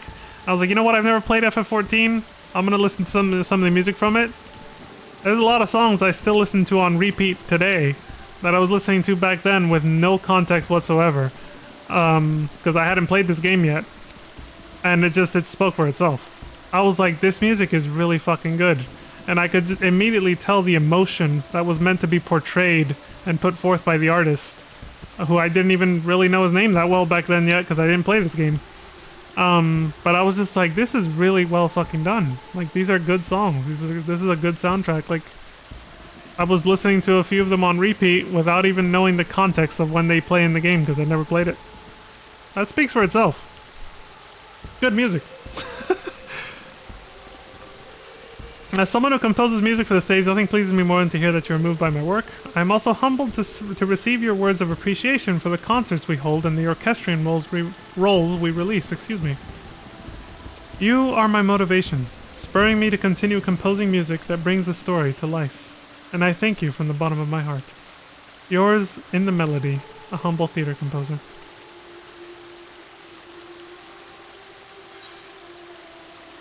Is that a quote from him? From Soken? A letter from a theater sound designer.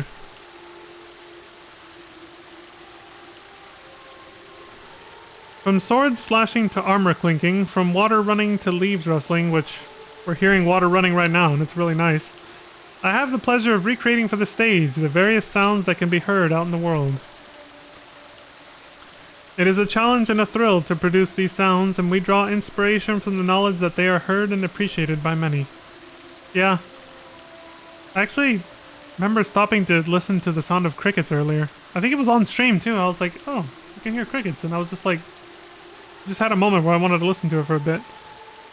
However, the sounds of a play isn't limited to that which we ourselves create. No, they also encompass those made by the audience and the players. Like that Lalafell that screamed in my fucking ears earlier when I was trying to read the last few sentences of the Rising event quest? Yeah. It is a collaboration between us, a joint performance, and it is my hope that we can continue filling the world with sound together. Acoustically yours, a humble theater sound designer. I assume it's what he would probably say if he wasn't humble. It sounds like something that somebody battling cancer would say, so yeah. That's why I was like, what? Is that something he said? I was like, does Crimson know something? A letter from an adventurer. They gotta save the best for last, don't they?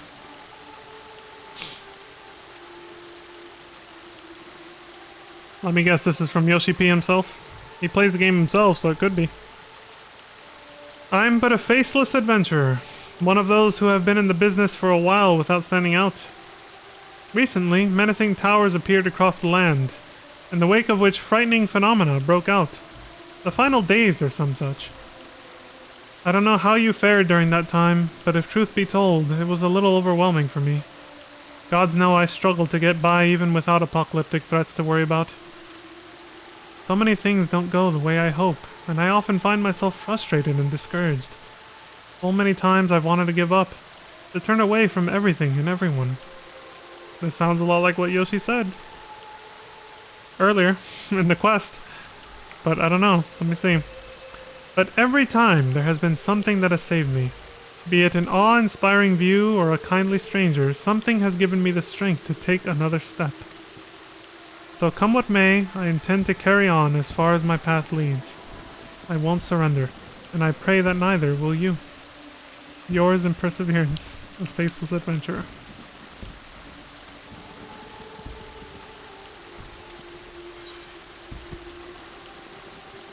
That one made me tear up a little. Ah, shit. I had to take a sip for that one.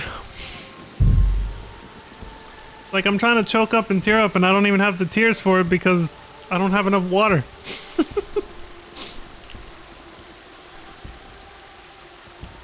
That was a beautiful set of letters. If you haven't finished Endwalker, I wonder if you can actually see the last one. Is it written differently? Because he mentions literal plot points from it, with the towers and the final days and everything, so...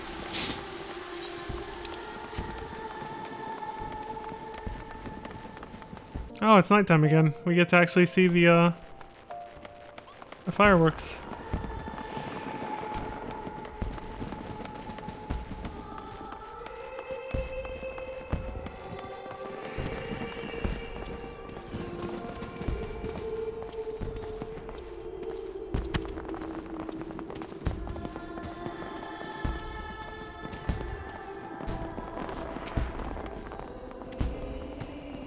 A created thing? What is that? To all who follow their hearts, I offer my hopes in song.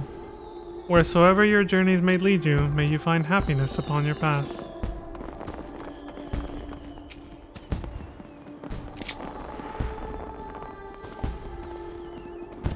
Greetings, adventurer. Are you here to test your skills in the excitement of Koopa Koopa Adventure? I guess. Tell me about yourself first. About myself? Well, there isn't much to tell. I'm but an ordinary citizen of Ul'dah. I had previously assisted the Wandering Minstrel for the Rising and was asked to do so again. Suffice it to say, I'm suitably compensated for my services. What is Koopa Koopa Adventure? Koopa Koopa Adventure is a glamour-generated game in which you control a Moogle armed with a magic rebounding ball and do battle with hordes of fiends. The fuck? The game was apparently developed by a fun-loving engineer.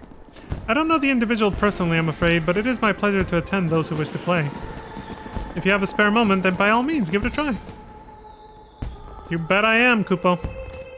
Excellent. Let's get you started at once. Please enjoy yourself. This ought to be good. Oh my god! Like... This is the actual intro screen to Final Fantasy 1. But they replaced the text for Final Fantasy with Koopa Koopa Adventure. This is literally Final Fantasy 1's title screen. That's fucking insane. God, this must have brought someone to tears who's been following this franchise since the first game back in the 80s.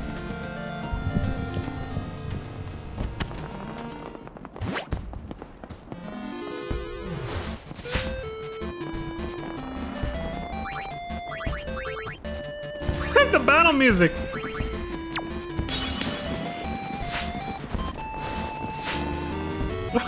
fuck is this?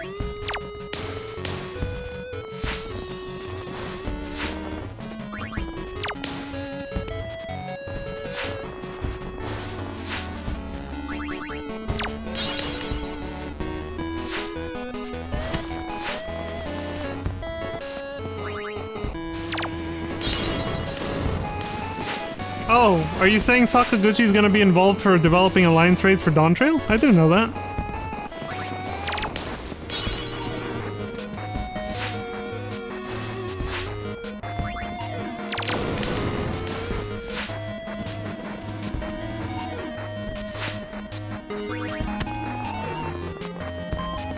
Oh my god, this game actually has some depth to it. What the fuck? Unfortunately, I don't have time to play too much, so I'm not gonna like try to explore what everything does, but you know.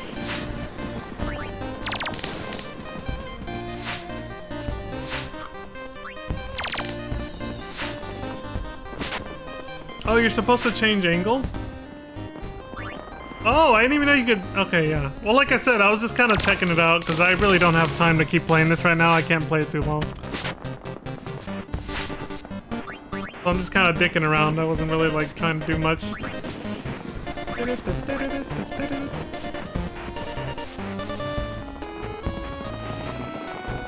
What do you do with this? Oh!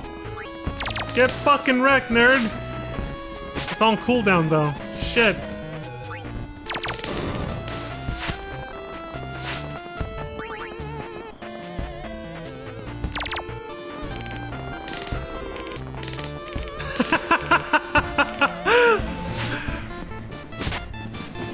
Calculated.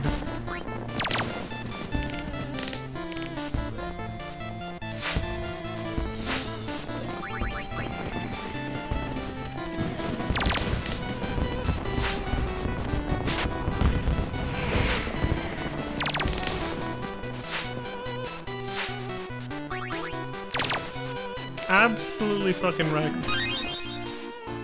Stage 1. Jesus Christ. There's 3 stages? Oh, the cactuar! He actually moves! They can move 2 spaces.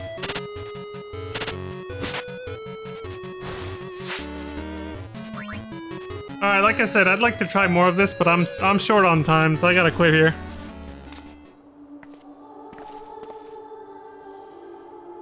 That's really cute, though. I'm glad that that's a thing. That you can now, like, actually, after completing the Rising quest, you can actually play that in your in-room. I'm definitely gonna revisit that. If I wasn't short on time, I would have tried to keep going to see how far I could get, but... Like, the maintenance starts in about an hour. And I still want to see, that other quest real quick.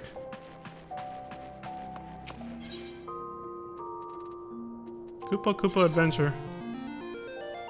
That's so fucking cool. I want to see that other quest real quick. You said it gives you what? It's a framer kit for... What, G-post shots, or... something else?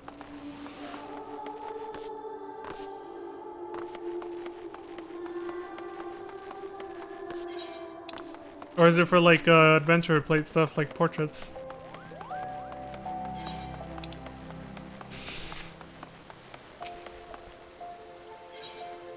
Remembering the past. Ananji appears to be deep in thought. In deep thought. The determined set of your jaw. The dynamic presence as if you are ever ready to leap into action. There's no mistake. You're an adventurer and a dependable one at that. Tell me, are you familiar with the name Louis-Sois Leveilleur? Of course I am. Adventure plate and portraits? Oh, okay. So is this different from the 10th anniversary one that you can just buy with Moogle tomes? Because I have that already. Of course you are, of course you are. Forgive me my suddenness. I am Nananji Nononji. If I said that right, yeah. A budding writer, and I seek to pen a biography of the great man. In particular, I wish to recover his movements leading up to the calamity, and to that end I've requested an interview with the Immortal Flames. He served the Eorzean Alliance as a tactician, you see, so there ought to be someone in the Order who had dealings with him. While my request has thankfully been accepted, there's just one problem. I don't have much experience conducting interviews, and I'm worried whether I'll be able to do a proper job. As an adventurer, you're doubtless used to dealing with people. Thus, I would like to ask you to accompany me in the capacity as an assistant. Or to accompany me in the capacity of an assistant, excuse me. It'd be tremendously reassuring to simply have you watching on. If you're amenable, afterwards I'd like to interview you as well for your own impressions. For your troubles, I'll be certain to credit you as a collaborator. So please, won't you help me with my biography that the memories of the calamity might be preserved for future generations? Okay. I'm in your debt. To begin with, please come with me to Camp Drybone in Eastern Thanalan. There's a place I'd like to visit ahead of the interview.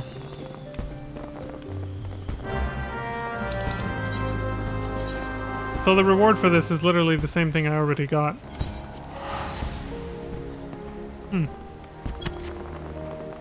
It only cost 10 tomes. Oh, I thought that's why you said I thought you were saying that yes. There you are, to explain why we're here. Oh, but I haven't even asked you your name. How am I supposed to credit you if I don't even know that much?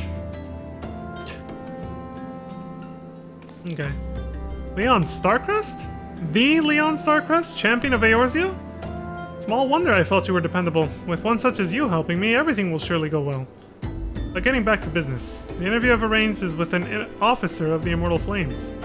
As there's still time, however, I thought we'd pay a visit to the nearby graveyard first so I can explain my motivation for the biography. Okay, so it's different.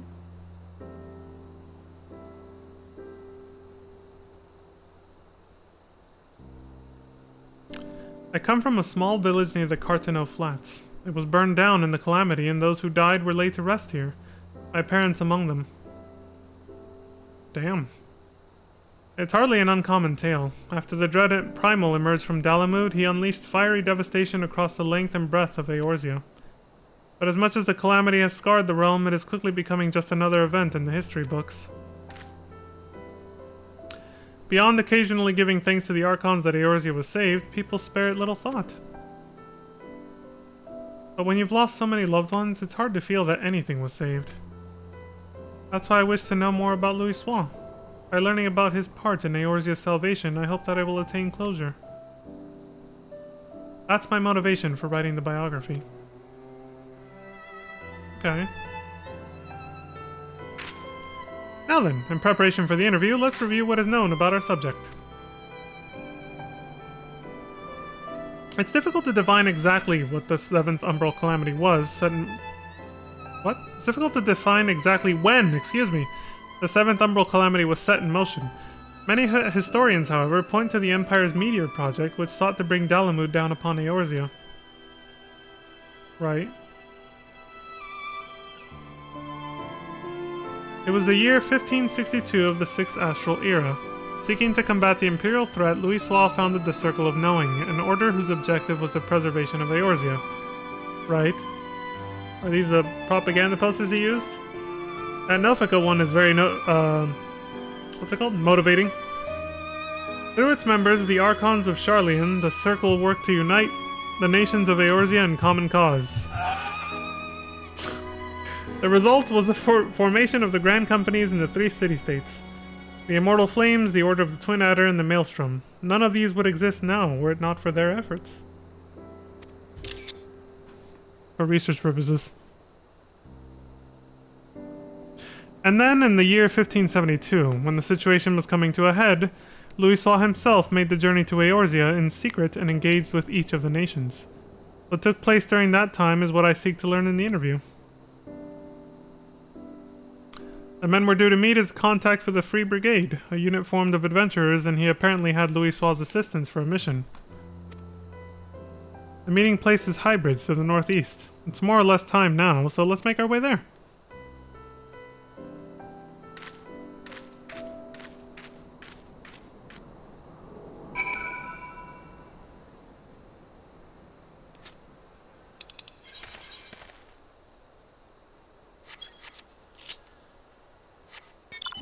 Actually, now's a good time to do this. The Rising Phoenix. Created as a token of gratitude for the Warrior of Light, this majestic familiar assumes the likeness of the Phoenix, the immortal bird of legend. The Upon death, the creature is said to rise again from its own ashes, on account of which it is revered as a symbol of rebirth.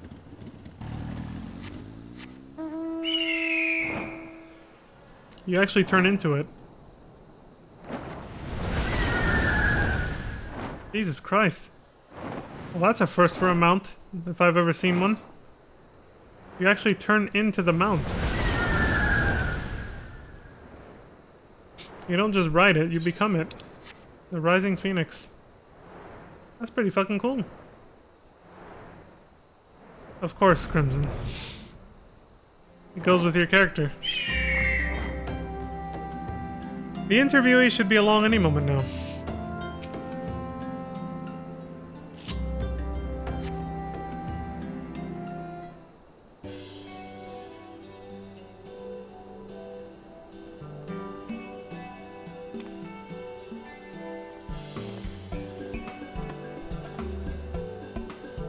You're the ones who seek an interview? I must say I wasn't expecting to see the champion of Eorzea. I'm Nananji Nononji, the writer who made the request, and Leon is kindly accompanying me for the interview. I can't thank you enough for taking the time out of your busy schedule to humor me. Come now, no need for the thanks. Like everyone, I hold Louis Swan in the highest esteem. If you wish to know about him, Holland Aubrey is always glad to oblige.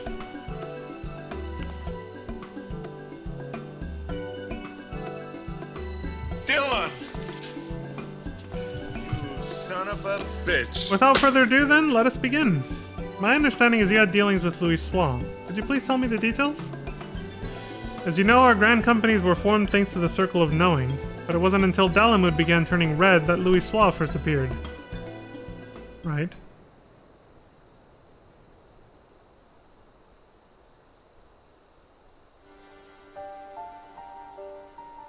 It began with the word that an elderly Elysian man had come to Gridania who held the key to vanquishing primals. On learning of this, I sent an adventurer of the Free Brigade to make contact with him. I later learned that the Maelstrom and the Order of the Twin Adder had done the very same. At that time, our companies weren't yet collaborating, each one only thought to stay ahead of the others.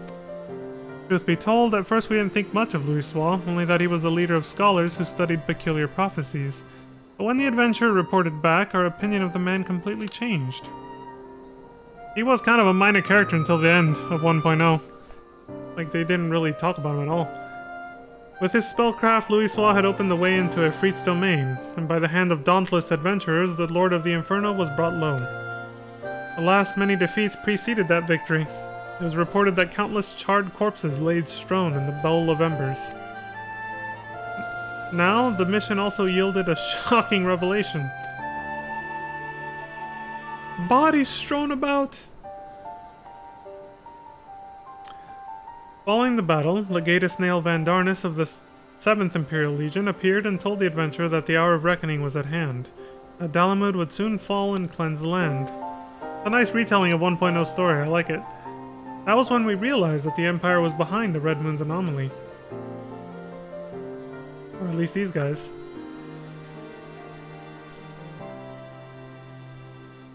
So thanks to Louis Swan, you came to be aware of the Meteor Project. Still, it doesn't seem like you had much to act upon.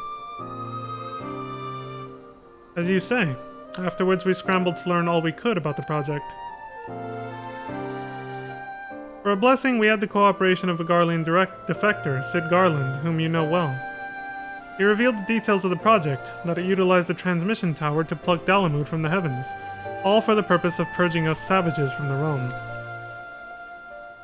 Yeah, I remember that. I could continue telling you what I know, but from this point on, there is someone better suited than I am.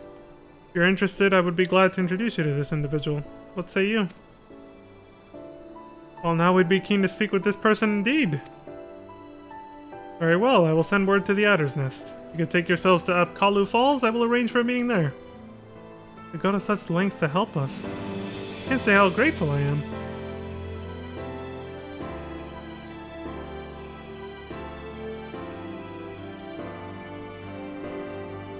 Do not mention it. As I said, I hold Louis Swan in the highest esteem. He was the one who brought our three nations together, and nothing would please me more than for him to be remembered. Well, it's past time I return to Ul'dah. I pray that the coming interview bears you fruit.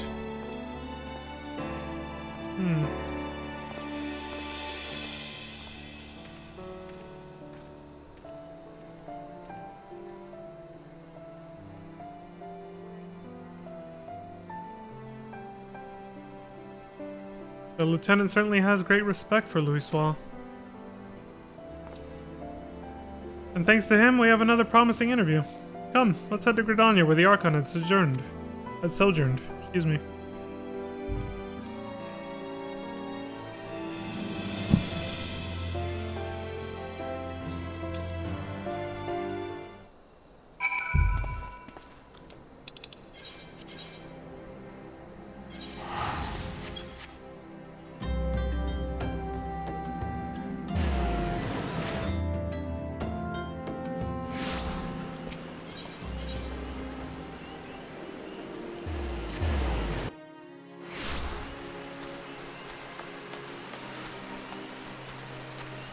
Alright.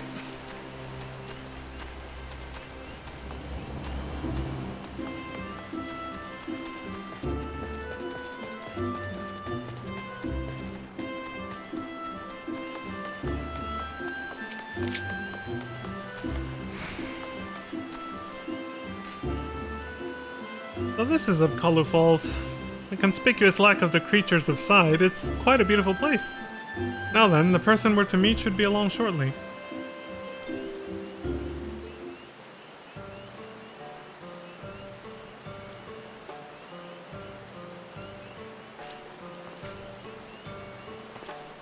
We're gonna meet one from each nation, I bet.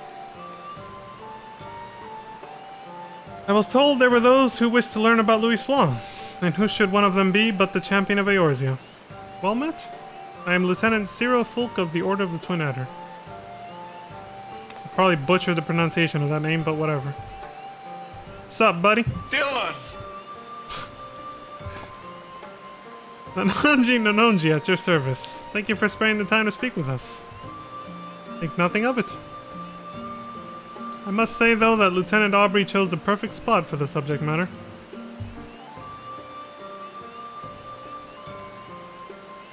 Louis Soir spent much time in rumination here in the days before the calamity. We Gridanians being somewhat reserved by nature, at first the citizens kept their distance.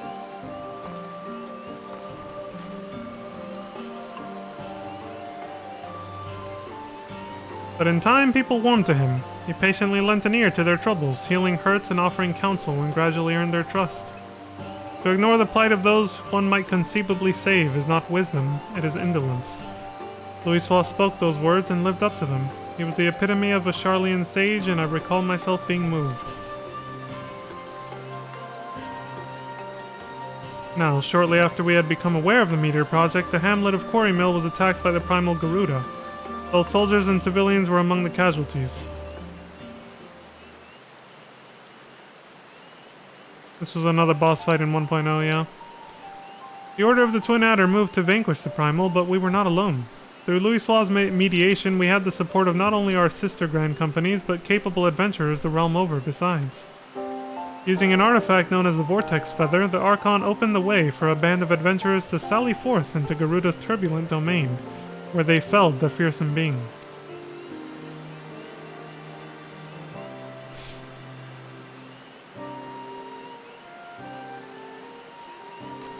Upon her defeat, however, the primal's dispersed ether did not return to the land. Instead, it was absorbed into the Red Moon, Dalamud. When the Empire constructed a new base in Mordona, the Elder Seedseer saw the need for decisive action and put forth a proposal.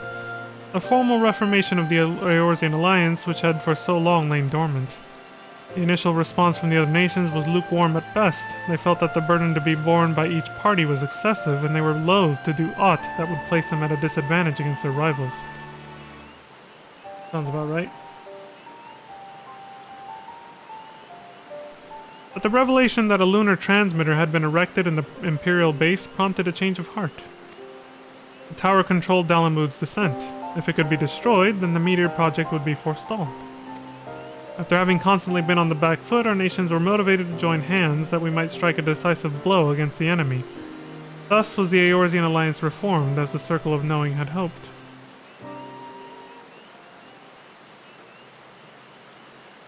So yeah, this whole thing is retelling 1.0 story. They're preserving it through this quest. At the same juncture, Louis Soir was asked to join the Alliance as a tactician, and in that capacity provided sage counsel to our heads of state. So although he was at first treated with wariness, Louis Soir earned our trust through his actions and paved the way to enduring cooperation between our nations. Indeed, were it not for him, we all would have perished, divided. We owe Louis Soir a great debt. Now then, I expect you might be interested in hearing about the operation to destroy the lunar transmitter. But for that tale, I would recommend you seek out another, a decorated soldier who actually took part in the operation. Although a hardened warrior, she is quite friendly and should be glad to regale you with her experiences. Shall I send her word on your behalf? We'd be duly grateful. Very well. If you could take yourselves to Maelstrom Command in Limsa Lominsa, I shall see to it that she knows to expect you. With that, I shall take my leave. I pray that the biography is a success.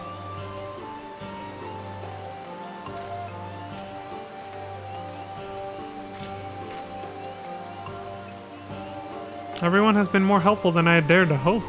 Seems Louis Soir had quite an influence on others. You don't know the half, dude. You don't know the half. That interview gave us some valuable insights into his character, and I'm eager to see what we learn in the next. Come, let's head to Limsa Lominsa.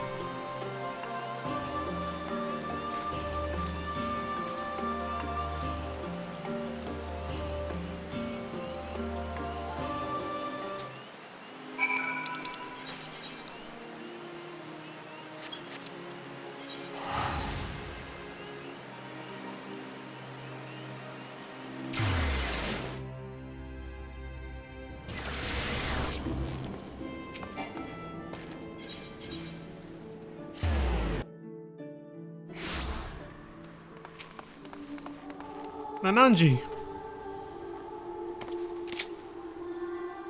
And there it is, Maelstrom Command. Shall we then? After you, my good sir. Whoa!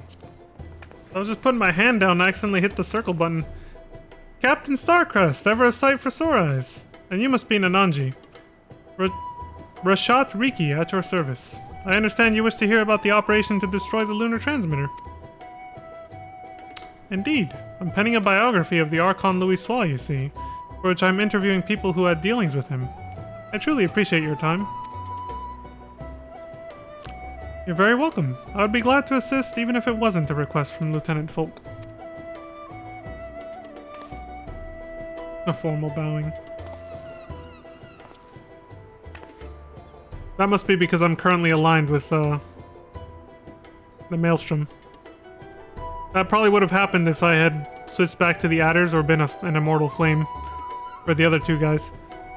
Now then, to continue where he left off, it was shortly after the Eorzean Alliance was formed. Our scouts returned with word that the 7th Legion had activated the lunar transmitter in their fortress in Mordona. Now known as Castrum Sentry, the fortress was originally called Castrum Novum before the 14th restored and renamed it. It was in order to break through its defenses and destroy the transmitters that our three nations joined hands, and we were determined to succeed. The strategy that Louis Soir proposed was elegant in its simplicity. While our main force drew the Garlean's attention with an all-out siege, an elite band of adventurers would infiltrate the castrum and make for our objective. It sounds a lot like how Realm Reborn ended, with the Praetorium. Basically the same strategy. We had entrusted adventurers with ridding us of the primals. Now we entrusted them with the very fate of Eorzea. I still remember the operation as if it were yesterday. Though we met with fierce resistance, we fought more fiercely still. No matter the cost, we had to ensure that the adventurers had a chance to strike at the transmitter. And when the messenger arrived bearing word that they had succeeded, it still makes my heart sore to recall that moment of triumph. I felt that one. That day, we learned that by standing together, the people of Eorzea could oppose even the might of the Empire. 'Tis no exaggeration to say that that victory paved the way for Eorzea's future. Without it, there would not have been an Operation Archon, the one I just mentioned, to destroy the ultimate weapon in the Praetorium, yeah. Alas, it wasn't all glad tidings, for though we destroyed the transmitter, Nael Van Darnus appeared and claimed that he no longer needed the device to bring down Dalamud, that he himself had the power to do so.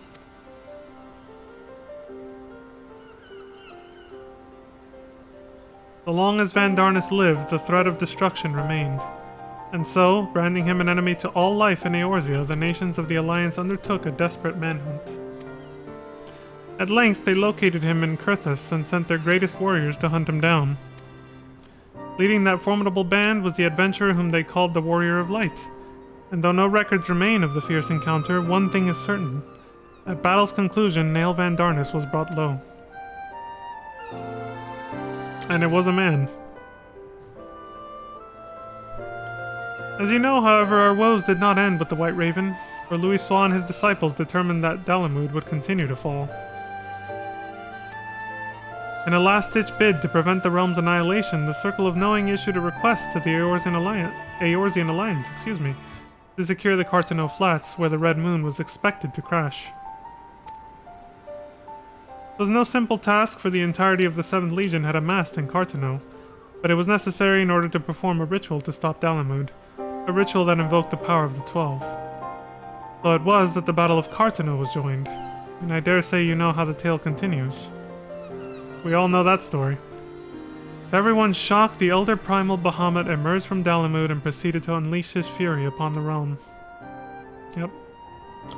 Aye, and though all bore witness as Louisoix initiated the ritual, none remember what came to pass afterwards, neither what happened to Bahamut, nor why the realm was reborn. The haze that afflicted memories of the calamity. But people remember events prior to that moment, yes? If so, do you know if anyone was near Louisoix during the battle? Someone who may have spoken with him? If someone was near him, I'm afraid I do not know. He was atop a rise for the ritual while I was a good distance away on the front lines. My apologies. No, please don't apologize. You've shared a wealth of information and I couldn't ask for more. Well, if you're satisfied, then so am I. With that, I shall return to my duties. I look forward to reading the biography when it's finished.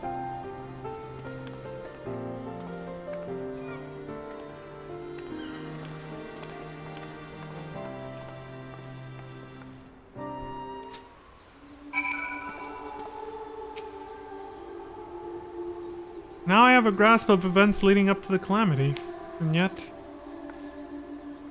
Oh, forgive me, I was deep in thought. In no small part due to your help. I've managed to learn a great deal. But there is still more that I wish to know. Might I trouble you to accompany me a little longer? If you're willing, please let me know. Sure. Ah, there it is. End of an era framers kit. Tools for enhancing a portrait, used to unlock embellishments fit for an inheritor of Louisoix's legacy. Includes portrait elements, background frame, base plate, backing, portrait frame, plate frame, accent. Okay. Nananji desires more information for Louisoix's biography. You'll continue accompanying me then? Wonderful. Come, let's head to the Drowning Wents to discuss our next move.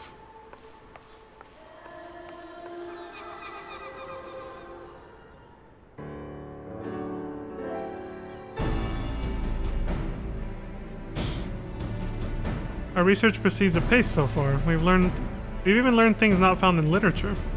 But tell me, based on what you've heard from our interviewees, what is your opinion of Louisoix?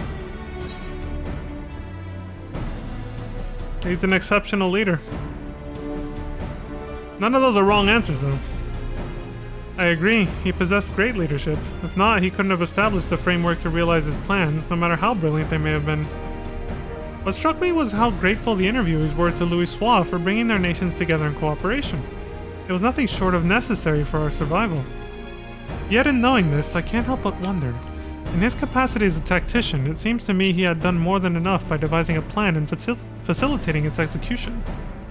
He went far beyond that, risking life and limb on the front lines for a land not his own. Perhaps he needed to be there for the ritual. Perhaps he felt a sense of duty. Even so, as noble as it is to desire to help others, what good is it if you end up sacrificing yourself? What was it that compelled Louisoix to go to Cartano, and what went through his mind as the battle unfolded? In order to do his biography justice, I feel I need to know these things.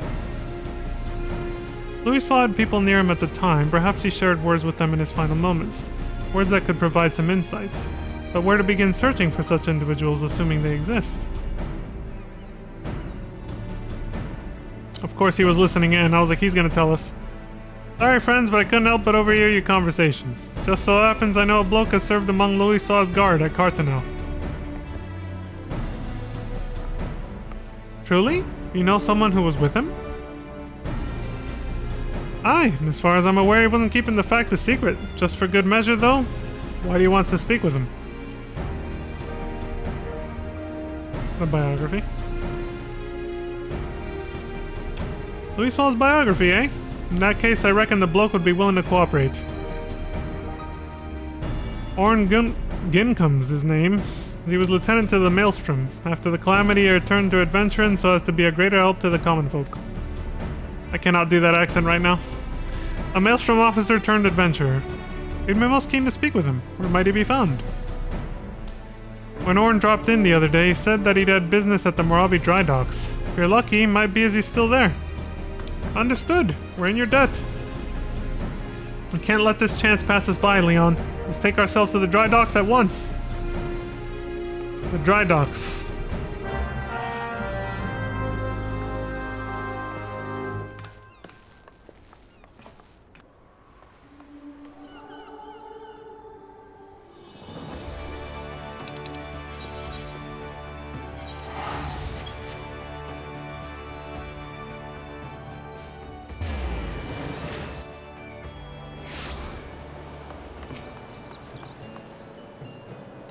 Right, where could Orn be? In hindsight, we should have asked what he looks like. His name would suggest he's a Midlander, but well, nothing for it but to make inquiries. Let's split up for the task and meet again here. Yeah, we kind of rushed off, didn't we?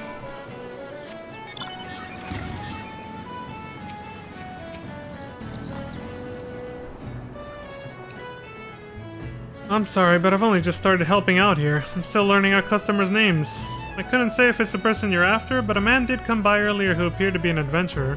He bought a Nymea lily that we're currently trialing.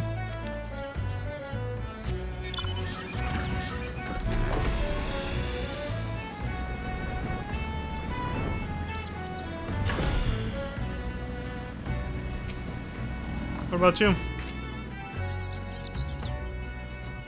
Looking for an Orn Ginkum, you say? Don't know anyone by that name, I'm afraid. Did walk by an unfamiliar fellow just now, though, over by the mark of the spinner. He had a flower in his hand, so he caught my eye.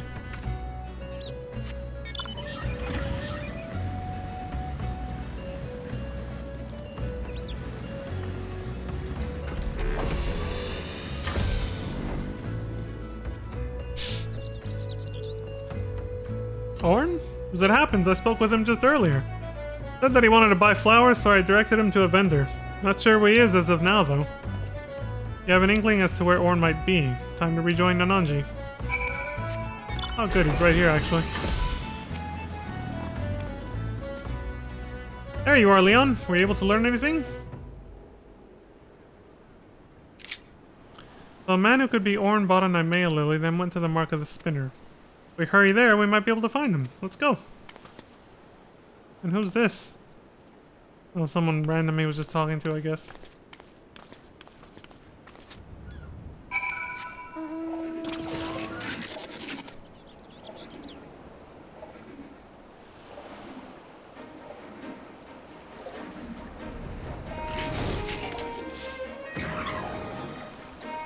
He was only just seen, he should still be nearby. Agreed. Hello, milady. This bunny girl's been around for a few of these quests we've been doing.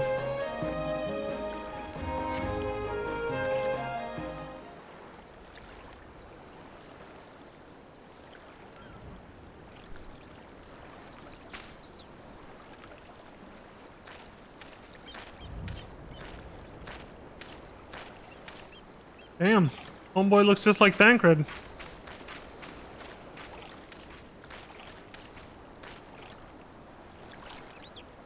Begging your pardon, sir, but are you Lieutenant Orn Gincom?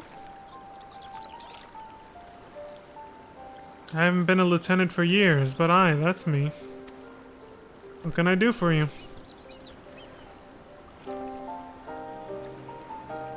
Dylan! You son of a bitch. I realize this is sudden, but explaining everything to him.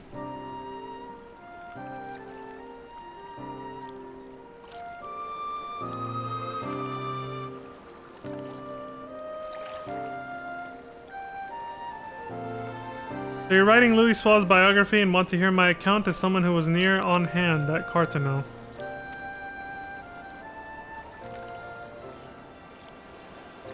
If you wouldn't mind. There must be a reason that you're here, too. The warrior of light who led us to victory in Operation Archon. Very well, I will tell you my tale. You son of a... Now then, where to begin?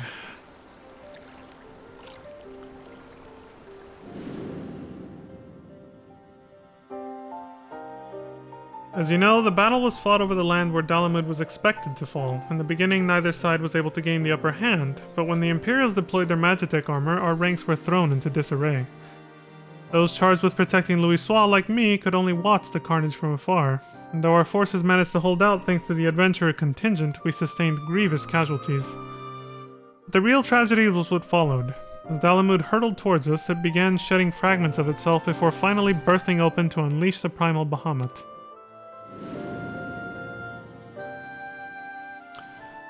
As all below looked on in shock, the battle completely forgotten, Bahamut took wing and spewed fire all over the land.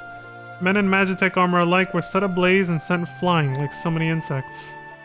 I only realized that I had stopped breathing when a commanding voice broke my trance. "You've done enough," Louis Suave told us. "Now fly! Fly and save yourselves!" But like my fellow guards, I wanted to remain. I couldn't charge into battle besides my comrade... Wait, what? I couldn't charge into battle beside my comrades. At the very least, I would do my duty here and protect Louis Suave to the last. Okay, I see what I meant. But upon seeing us standing there, not making to move, Louis Suave smiled and spoke thus. "If you would give your lives to protect something, then protect my hopes. Every soul who lives to determine their own fate is a source of hope, bright and brilliant. So live, I bid you, and be among those who bear the light for others to follow." Damn. I like that. That's deep. Or it's just like inspiring, more like. Those words awakened us to a greater purpose. If there was hope in my living, then I would live as Louis Suave bid. No matter what, I would survive. And so, together with my fellows, I began making my retreat. Alas, we hadn't gotten far when an explosion erupted and sent us sprawling. I struggled to my feet just in time to see the enormous, menacing silhouette of Bahamut looming over Louis Suave. In the next instant, he was enveloped in light. And that was the last I remember of him.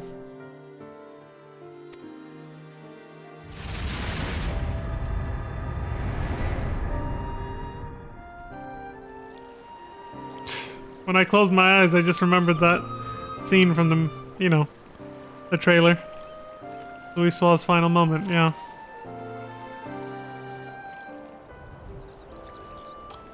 Amidst that light, he looked to be smiling. Yeah, exactly. Where he just smiles into the light and disappears. What he was thinking in that moment, I couldn't say, but one thing is certain. We all of us are alive thanks to him. Following the calamity, it was reported that Louis Suave had defeated Bahamut and set about the land's miraculous regeneration. Do you believe this is the truth?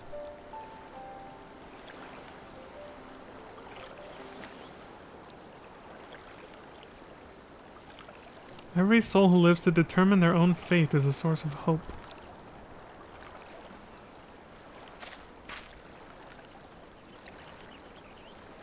What we've learned has reaffirmed my belief, Leon. The belief that Louis Suave was not an all-powerful savior one reads about in tales, but merely an ordinary man. He was just following what he believed in, like all of us. But that man never forsook Eorzea. No, he stood for this realm to the last. He and countless other brave souls, and saved it from becoming a scorched waste. This is very fourth wall breaking if you really think about it. Against unimaginable adversity, he fought, and at the cost of his life, paved the way to a brighter future for us all. The least I can do in return is tell his story, spread his message that where there is life, there is hope.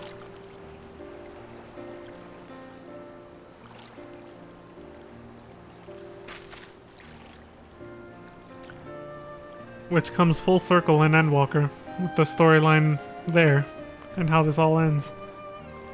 I like it. Thanks to your account, I believe I found an angle for the biography. I'm truly grateful.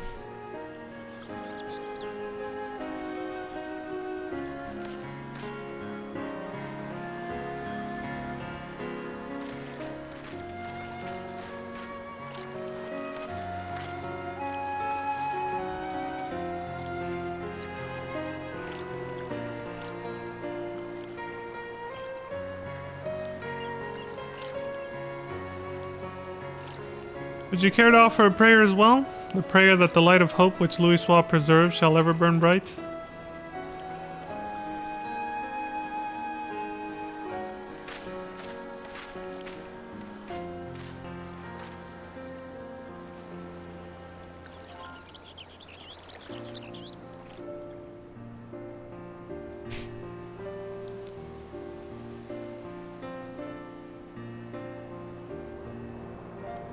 What a wholesome and nostalgic... What a wholesome ending, but what a nostalgic questline.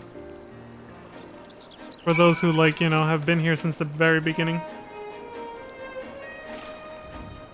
A nice retelling and recap for those who weren't, too. All at once. Allow me to thank you again for recounting your experiences to us. Nay, 'tis I who owes you thanks for giving me the chance to share Louis Soir's words. All these years I had avoided speaking of the moment of his passing out of respect, but it would not do to take the tale to my grave. Through the biography, it is my hope that his spirit will live on in all of us. Now then, if you'll excuse me, I shall resume my pilgrimage to the Marks. Wherever your travels take you, I shall be praying for your safety. Take it easy, buddy. The Maya lilies, the symbol of safe passage. As Louis Soir stood there in Cartano, I wonder if he likewise prayed for someone's safety. Oh, he did. At any rate, these interviews have yielded everything I had hoped for and more. Come, let's return to Ul'dah. I'll have your reward for you at Ul'dah at the Hall of Flames. If I was a 1.0 player and this character was transferred from then, I would say he was praying for me. Warrior of Light.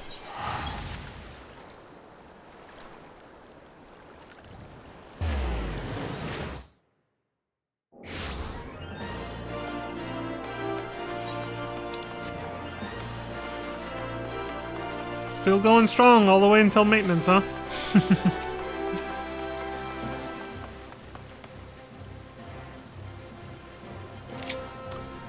There you are. I ended up troubling you no longer than I had intended, but it was a truly fruitful series of interviews. How fortunate that we could hear from those who lived that fateful time. While I still have many questions, the biography is beginning to take shape in my mind. I also feel as though I've attained a measure of closure. Louis Soir fought simply as one of us, and he made the ultimate sacrifice that hope might endure. This I've come to realize and appreciate thanks to everyone's heartfelt testimonies. Now then, last but not least, I'd like to ask you for your thoughts on something. According to Orn, Louis Soir smiled in his final moment. As he was enveloped in light, what do you imagine he held in his mind? That's a shit answer. The image of mankind thriving in the future. What else? His eyes were filled with hope. I see, I see. I appreciate your thoughts. As I pen the biography, I'll be certain to remember your words. Well, sad though it is, it's time for us to part ways.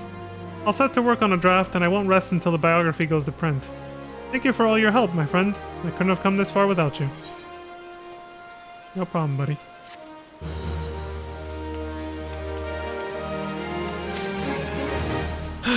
The man, the myth, the legend.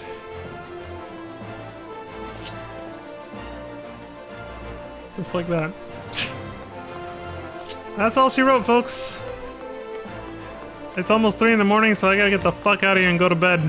But yeah, this has been a very last minute 6.45 and beyond stream before 6.5, before patch 6.5 launches in about 25 hours or so.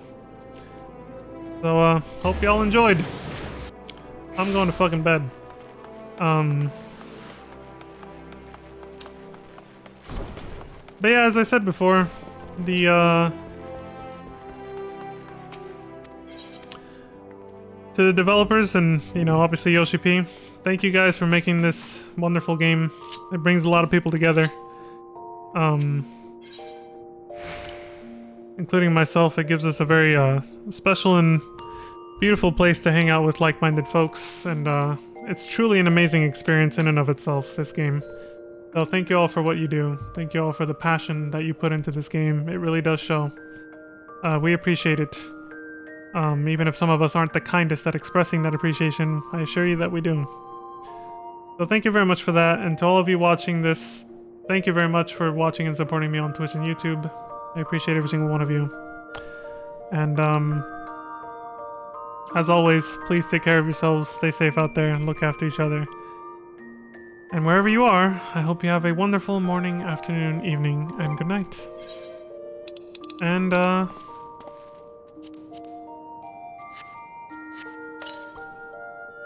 I will see you all next time. Peace. Like Leon just did. Take it easy, everybody, and thanks, Crimson, for stopping by and keeping me company. Have a good one.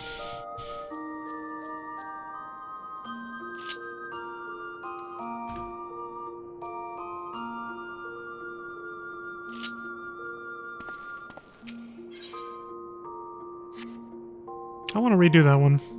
For some reason, it didn't activate. The actual farewell. Right here. There we go.